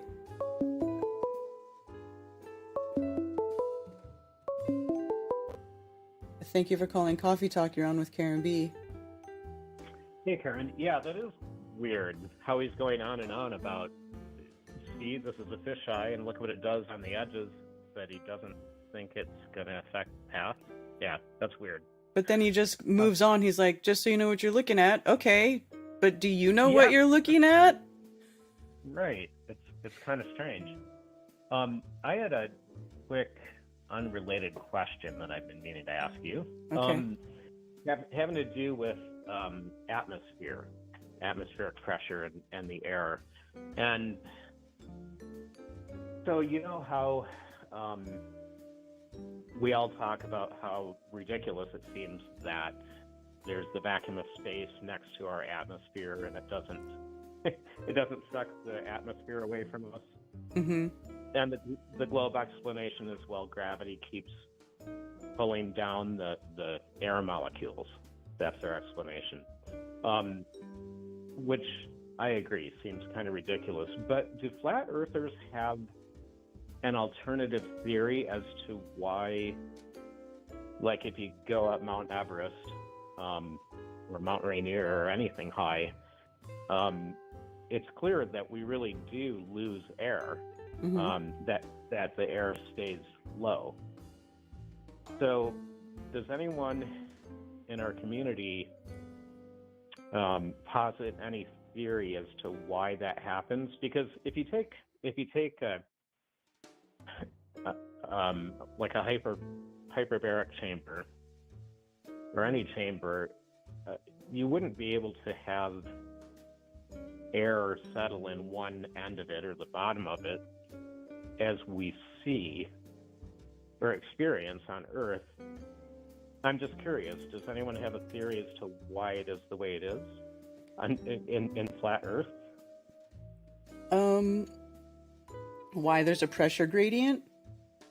Yeah, why there doesn't seem to be... Okay, let's say that we have a firmament, which I tend to lean towards. Why isn't there any air up as you approach the firmament? At the top of Mount Everest, or when you're mountain climbing. Why does that happen in an enclosed system? Well, okay. Well, you can't have any sort of pressure gradient. Even that implies that you need a container. And from what I've been told, you can have a pressure gradient inside of things, in certain things with certain materials, but I don't know about that. You said you've heard that you can? Mm-hmm. A pressure gradient. Really? Yeah. I don't understand how that could happen. Well, here, I'm going to see if I can play these videos. There's some pressure gradient videos. Now I'm curious actually what they say. And specifically the concept of the adverse pressure gradient. Now this is something that I bring up in a few of my aerodynamic videos, and it's the mechanism that's responsible for flow separation and stalls and things like wings, diffusers, that sort of stuff. Now, I was thinking, well, maybe this is one of those items that we flat earthers just have to say, yeah, it's one of the mysteries we don't know yet. Well, I mean, pressure mediation is like one of the main things of like how things work, right? Pressure, heat, cold, pressure, high pressure, low pressure, right? Even when they talk about weather, they talk about high pressure systems and low pressure systems. And when you get the high pressure, that's when you get the rain, right? You get the hard weather. Uh-huh. So, I mean, what is it? I mean, it doesn't, even if we don't have an answer, which I think we do, which I'll get to in a minute. I mean, it doesn't explain what they tell us. Doesn't make sense with having an open air container out into an infinite vacuum of space where there's 76 quintillion times the difference of atmospheric pressure, supposedly just like 66 or 67 miles out or whatever. Right. That seems completely That's ridiculous. yes, that's insane. That's insane. Yeah. But if we live in an enclosed system and it's as big as it is, I mean, you know, to me it makes sense that there's there's density and buoyancy, and then there's also, you know, electrostatics and the charge of things and all that stuff, and then it just makes it all work out. I'm explaining it horribly. But I climbed Mount Rainier, and a long time ago, and I experienced the same thing: altitude sickness and loss of oxygen. So I don't know. I'm just trying to puzzle out how that could possibly happen. But you know what? I haven't been thinking about what you just said with our weather patterns, and we definitely have high and low pressure rolling around, intermingling somehow. Mm-hmm. So that's interesting. Yeah, but it is interesting, right? It's something to think about. Yeah. But you're saying there are videos out there where people are have some theories about how it could happen? Well, not as it's related to flat Earth. Oh. Not that I know of, not that I've seen, unless somebody knows of somebody who made a video about that and I just haven't seen it. But as far as I know, I mean, I think people would just say, well, we're in a container and you can't have pressure without a container, even a pressure gradient. Yeah, it's the gradient part that I'm trying to puzzle out. Yeah. Yeah. But you've given me a good clue to puzzle over as far as weather goes and our low and high pressure next to each other. Okay. All right. Well, thanks for the clue. Yeah, you're welcome. Okay. Bye. Bye.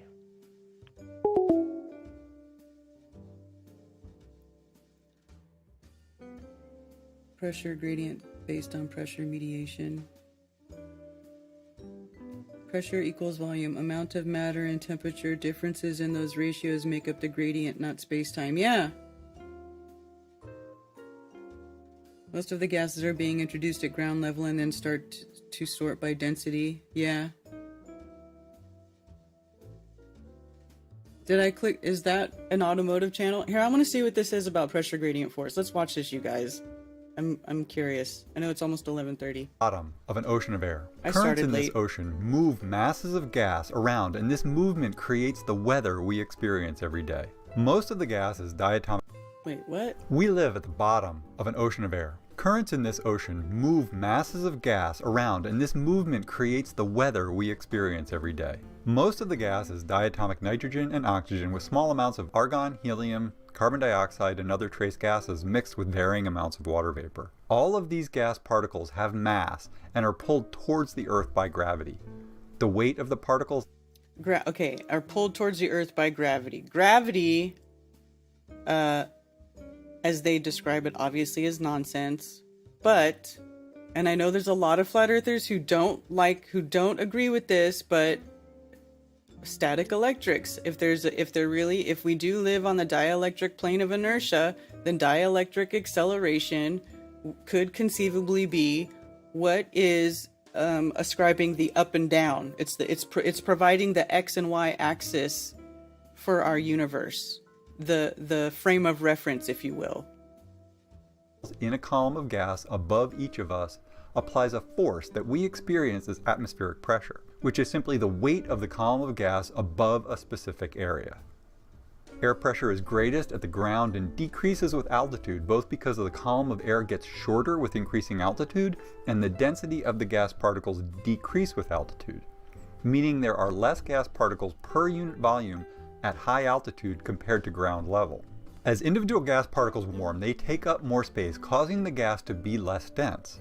Water vapor also decreases the density of air, so increasing water vapor in the atmosphere decreases atmospheric pressure. As air gets warmer and gains water vapor, atmospheric pressure decreases. Warm, wet air is less dense than cool, dry air.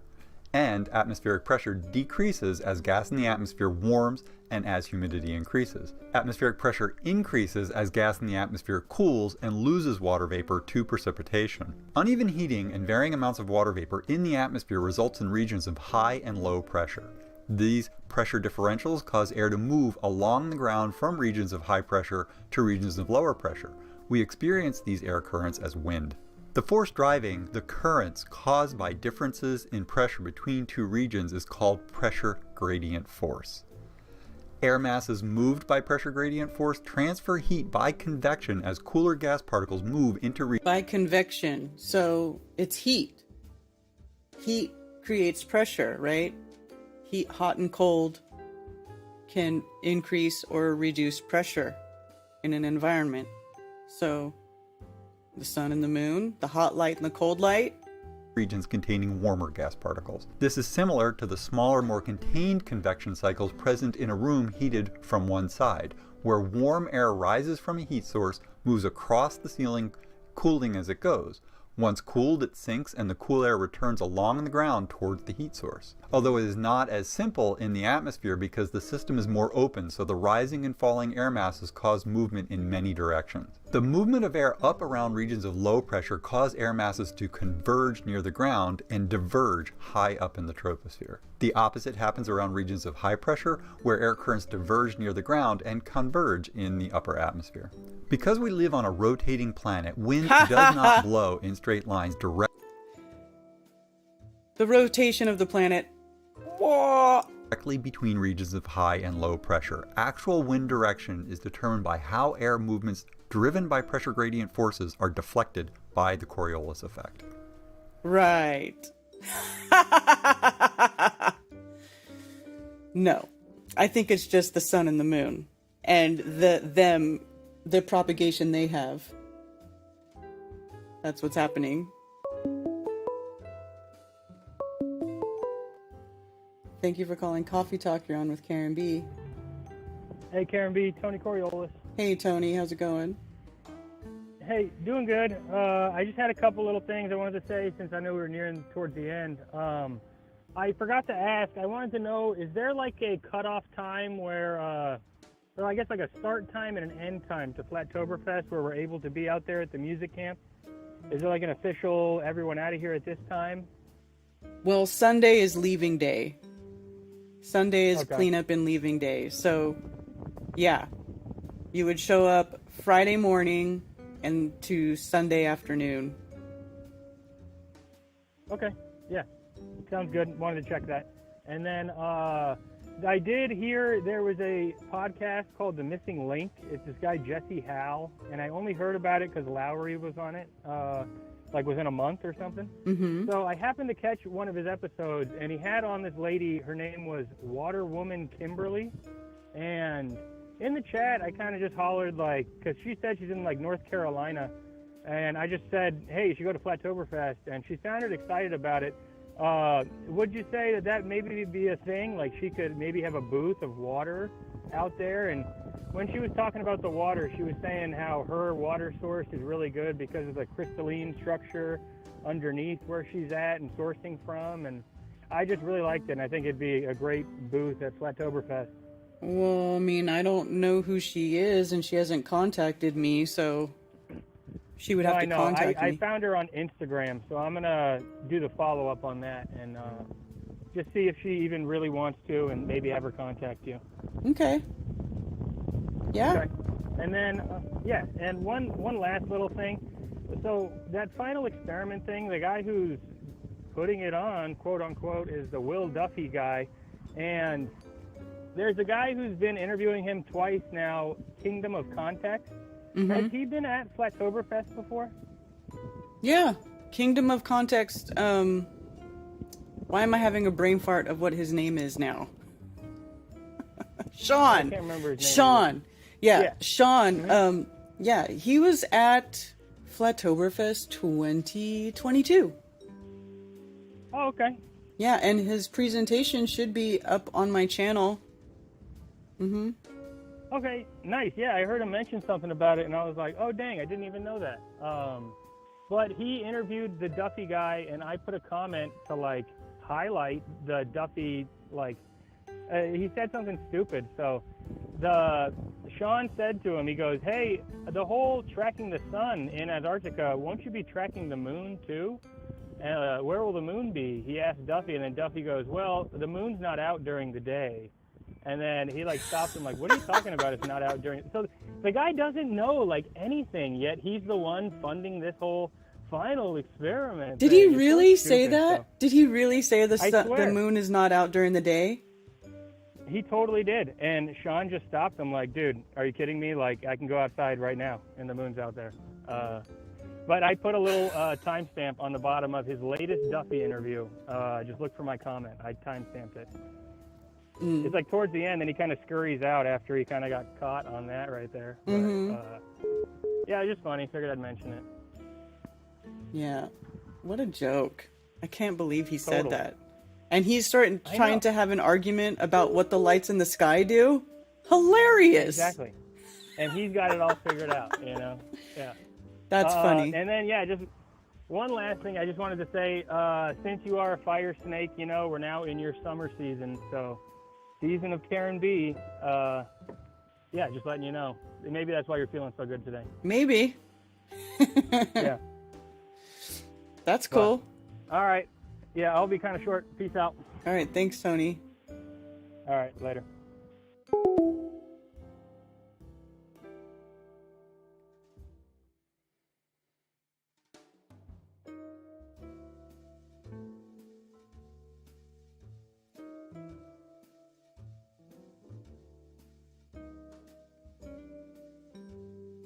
Yeah, same regurgitated BS, yeah.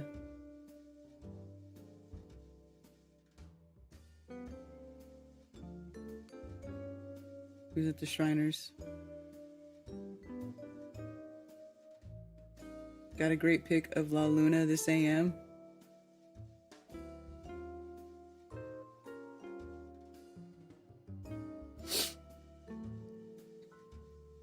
Alright, well, let's see.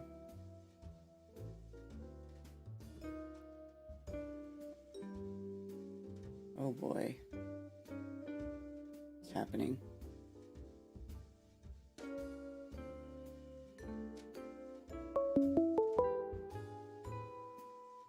Thank you for calling Coffee Talk. You're on with Karen B.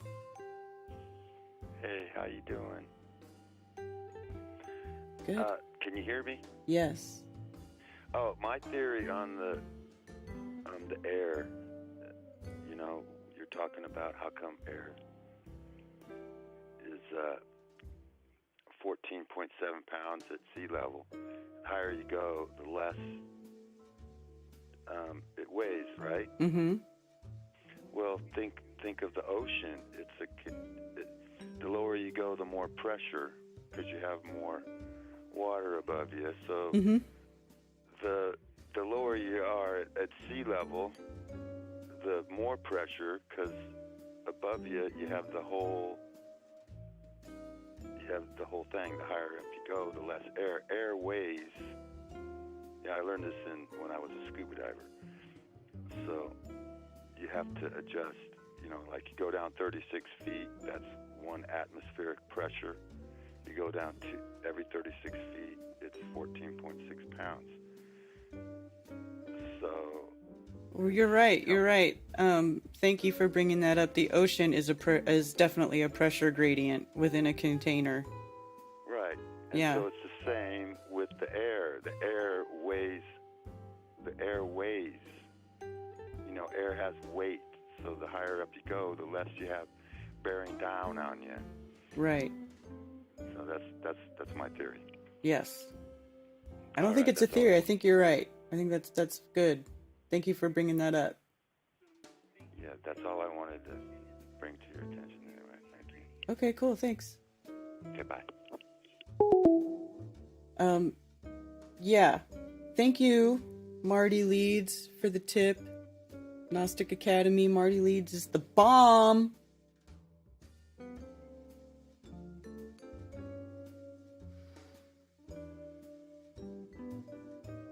Shout out to Marty Leeds. What gives air its weight? Its mass, because the air does have mass. The molecules have mass, and when you put them under different pressures, it's like when they take oxygen and they put it under high pressure and it turns into a liquid state, right? It's because it's under high pressure. And then when you release it, it off gases, right? Or propane. If you put propane under pressure in the protein container, right, then it becomes liquid because it's under pressure. And then when you release it to normal atmospheric pressure, it goes back to its state that it would be at normal atmospheric pressure, and then it floats off, right? It becomes a gas again.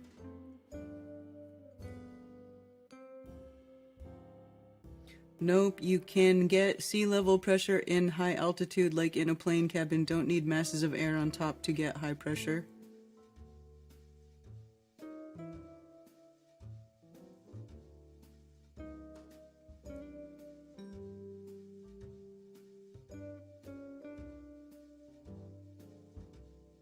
What's up, Benjamin?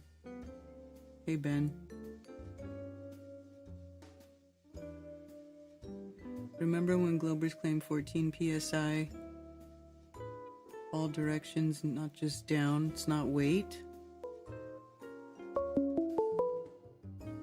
Thank you for calling Coffee Talk. You're on with Karen B. Hi, Karen. This is Lloyd again. Hi. Being a gas fitter, Oh, you gotta mute. I'm familiar with propane. Being a gas fitter, and they create propane by refrigerating the natural gas, and it condenses from refrigeration. That's all I have to say. Oh, so the temperature is changing the pressure, and the Yes, the energy, they actually take the temperature out of the gas by refrigerating it, and that condenses it. Yes. Okay. Cool. I didn't know that. Yeah, I didn't either at one time. But it makes sense, right? Well, that's what it is. I mean, I just keep everything simple. You know, the KESS, keep everything simple, stupid, or something like that. Isn't it's yeah, or a kiss, keep it simple, stupid. Yeah, there we are. Have a great one. Okay, you too. Bye now. Bye.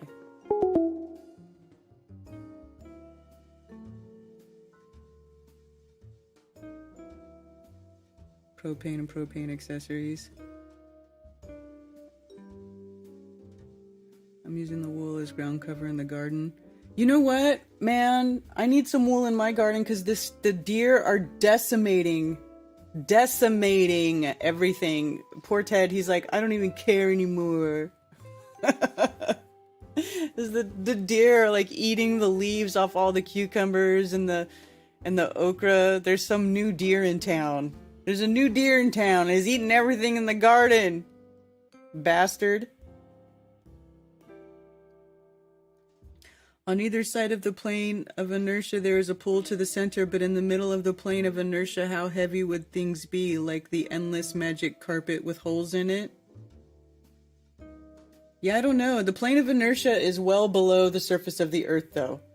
The surface of the Earth is resting on top of that plane. If you ask me. If you ask me. And here's what's even crazier. If you go with the hollow earth theory and you go down through the hole in the center to the other side and you go through that plane of inertia, the underworld is actually stuck to the top of our world. So you would be like, whoop. I mean, I don't know. That's just what I picture. I'm like, is the underworld stuck to the bottom of our world?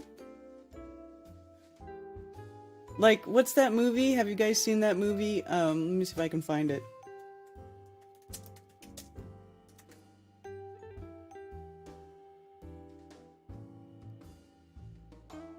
gonna play this trailer. I watched this movie. It's kind of crazy.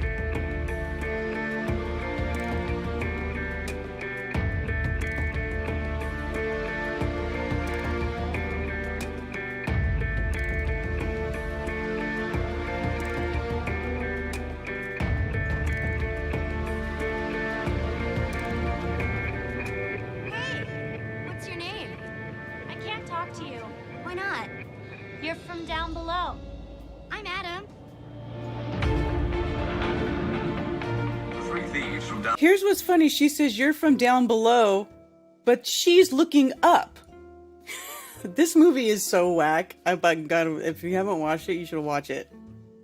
Down below arrested last week, raising interworld tensions. We don't go down to their world. We certainly don't want them coming up to ours. We observe a full separation between worlds. There's to be no contact with those up top.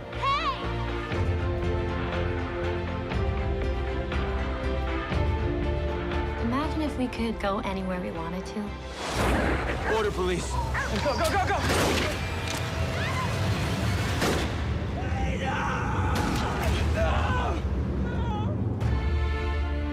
Contact her again, and it will cost you your life. I need your help. What's your plan? I have to go find her. You're gonna go up there and you're gonna get yourself killed.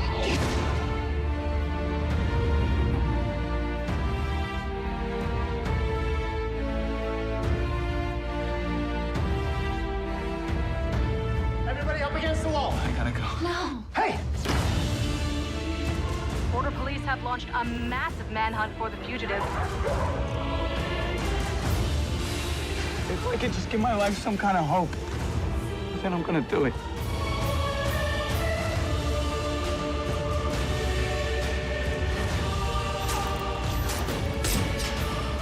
Don't let go. I'm so sorry.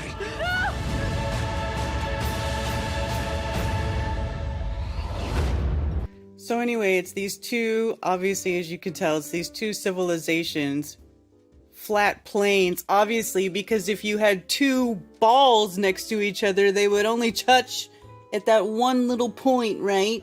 On that one little area. It's so dumb. I mean, but you know, it's funny to think about it. But like, when I started thinking about what would happen if you went past the plane of inertia, like to the other side, it would be like something, it'd be like this, except for obviously not facing each other. One's looking out this way and one's looking out that way. But isn't that kind of trippy to think about? Now, I don't know if that's how it really is. This is pure speculation, but if you look at like how magnetic fields work, and how physics work, it would be like that, right? Would it not?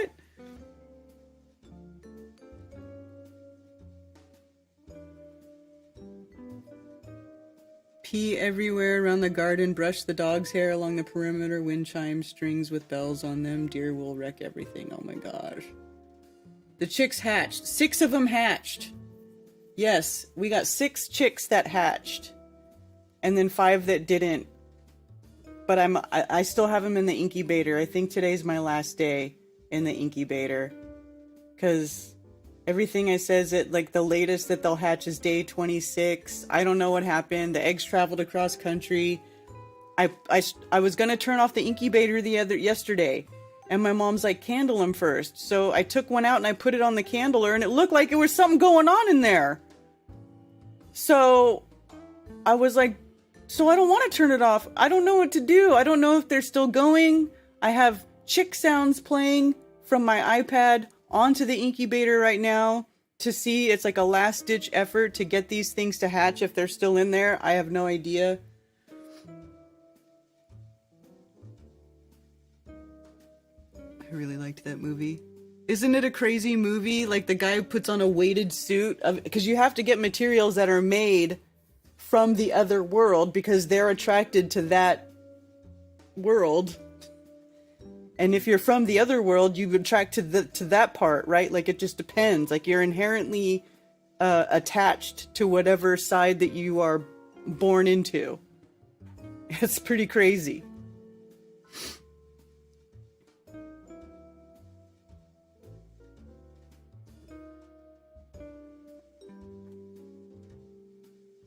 Spoiler alert, she gets pregnant, they can live in both the water. It's something to do with it. Yes, down is up because we live in a vesica.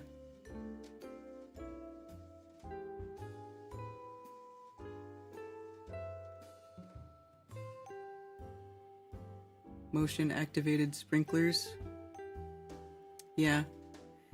If we know the diameter of the Arctic Circle, we can determine the distance to the North Star. Did you get for look for blood spots? It looked like blood vessels. It didn't look. I looked up blood spot pictures online, and that didn't look like what I saw. So I don't know.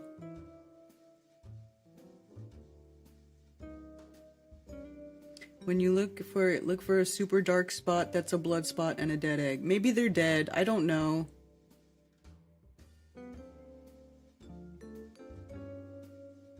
"21 days. Yeah, see, all the other 6, they hatched like right at 21 days.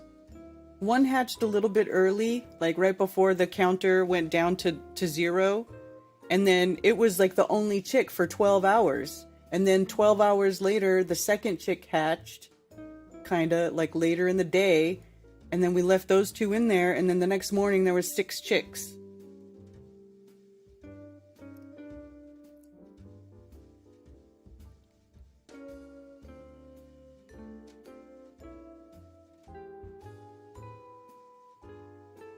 Tartarus, center of the earth where titans were kept. Check. When you candle it, look for a super... Yeah. And then one of them, I couldn't see anything. Like the shell, it's like I can't even see inside of it. Some of them, I don't know. Maybe they're gone. Anyway. That's my little free-range venison. Unfortunately, it's not hunting season for venison, though. It's not hunting season.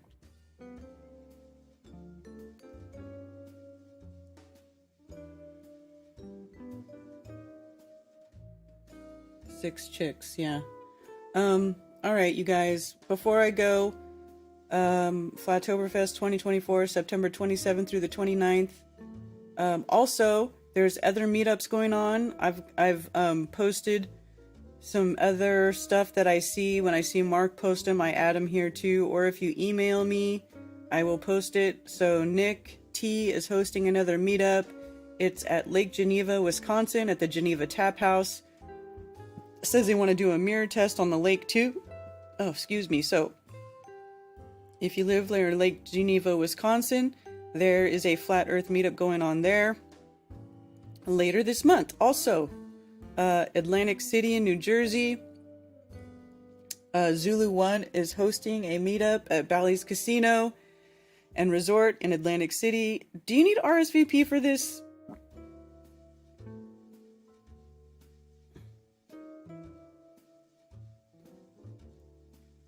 Contact Zulu One. There we go.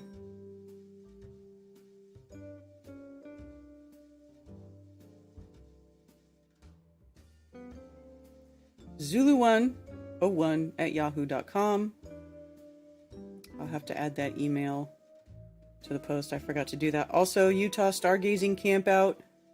There's a Utah Stargazing Campout August 2nd through the 4th coming up. Also, if you're here in the Carolinas, Lake Norman, North Carolina, meetup being hosted by the one and only Brian Stavely at the North Harbor Club. RSVP needed. 4:30 p.m. Wednesday, July 10th. So if you want to go hang out for that, you can. There's also other recurring meetups going on. Don't have an updated meetup for shaking hands with strangers. So I don't know what's going on with y'all. But they have a page where they update their meetups too. Yeah, another regular meetup. So there you go. Lots of stuff going on. Now that the weather is nice, we got a lot of people doing all kinds of cool stuff. So there you go.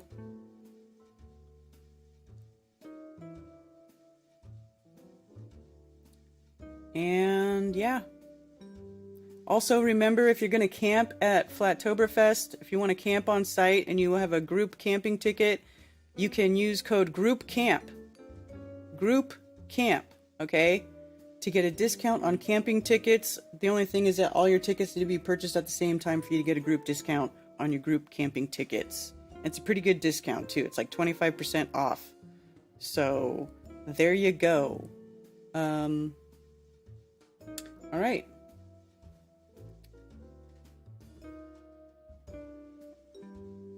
Draw 2 circles in the shape of a vesica Pisces and put a straight line through the vesica.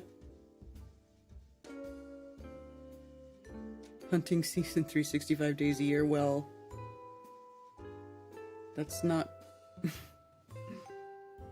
How long is that code good for? Up until the event. When you do understand, when you look up, if you're standing on that line, you're seeing the lower world.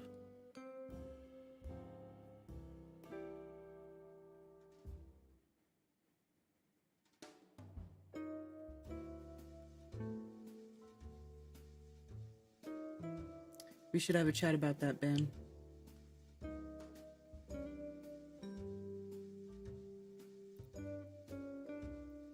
So if it's warm in the center and it gets cold, then the equator warm, then Antarctica cold, see a pattern. Yeah. Yeah, pretty much.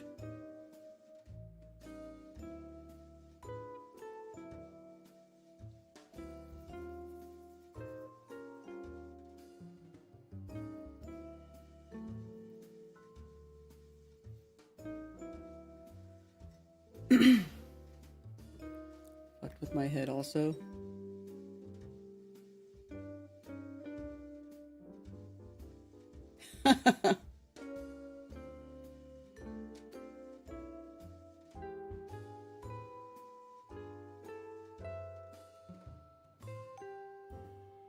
With an actual plot and character development.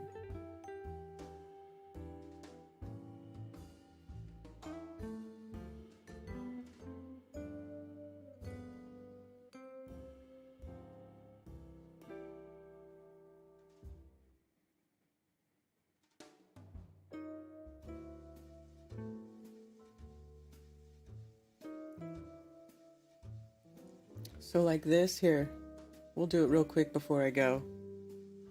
Let me make a new document. Boom.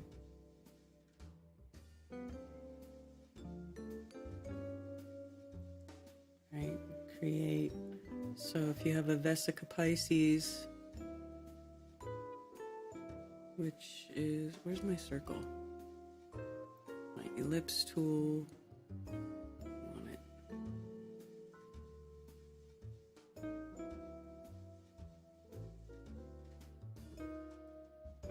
Stroke, make it 5. So you have a circle here, right? And then a circle here.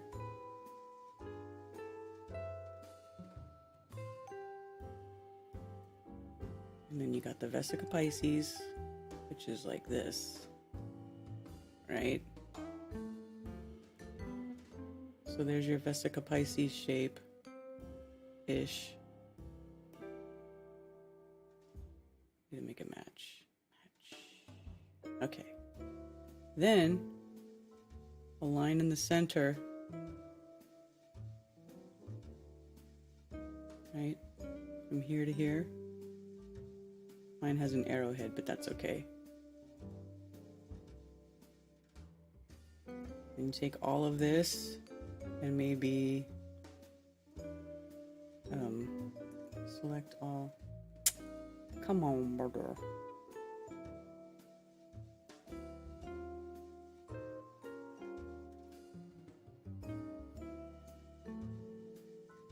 Like this.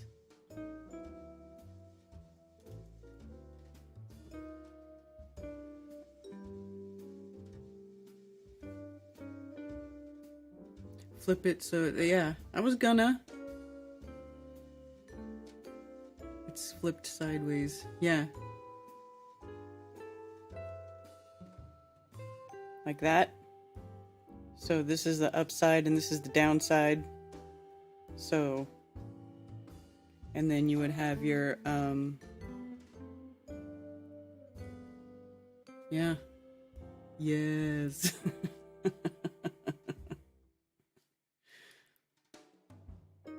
Now, if you stand on the line which works, what do you see when you look up?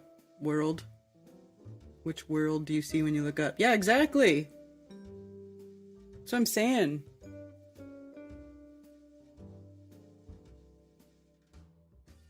You see boobies? I mean, okay. Actually, the Vesica Pisces is a vagina. It's boobs and vagine is really what it is. The Matrix, right? The Matrix has boobs and vagine. It makes sense, yeah?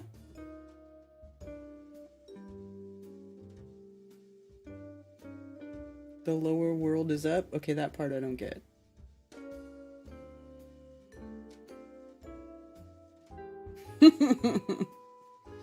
Okay, it's gonna be noon. I'm gonna wrap it up. I'm going to wrap it up.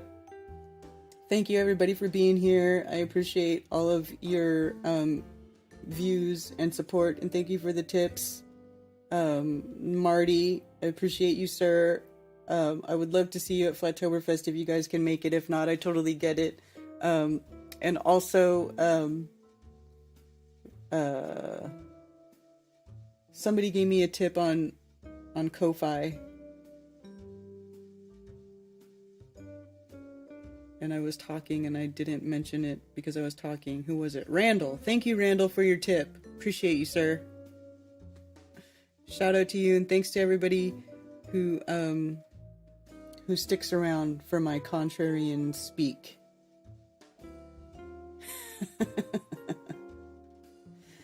All right, you guys, have a great, wonderful rest of your day and a wonderful week. I will see you guys Thursday, Globebusters Tech, if we have a show. We're working on wonderful things for you for this year for Flatoberfest. It's going to be so fun, and I hope to see you all there. And we're going to have a wonderful time together. Also, Saturday, anti-religious scripture study. And that's it for now. Ta-ta. And for those who wish to send me stuff through snail mail, you can send it to P.O. Box 10, Earl, North Carolina, 28038. There are also links below for Flat Earth merch, and you can send me donations. And I do appreciate all the support. Sincerely, thank you very much. Also, please go to flatearthfestivals.com for all information about upcoming Flatoberfest and Flat Earth-friendly local meetups.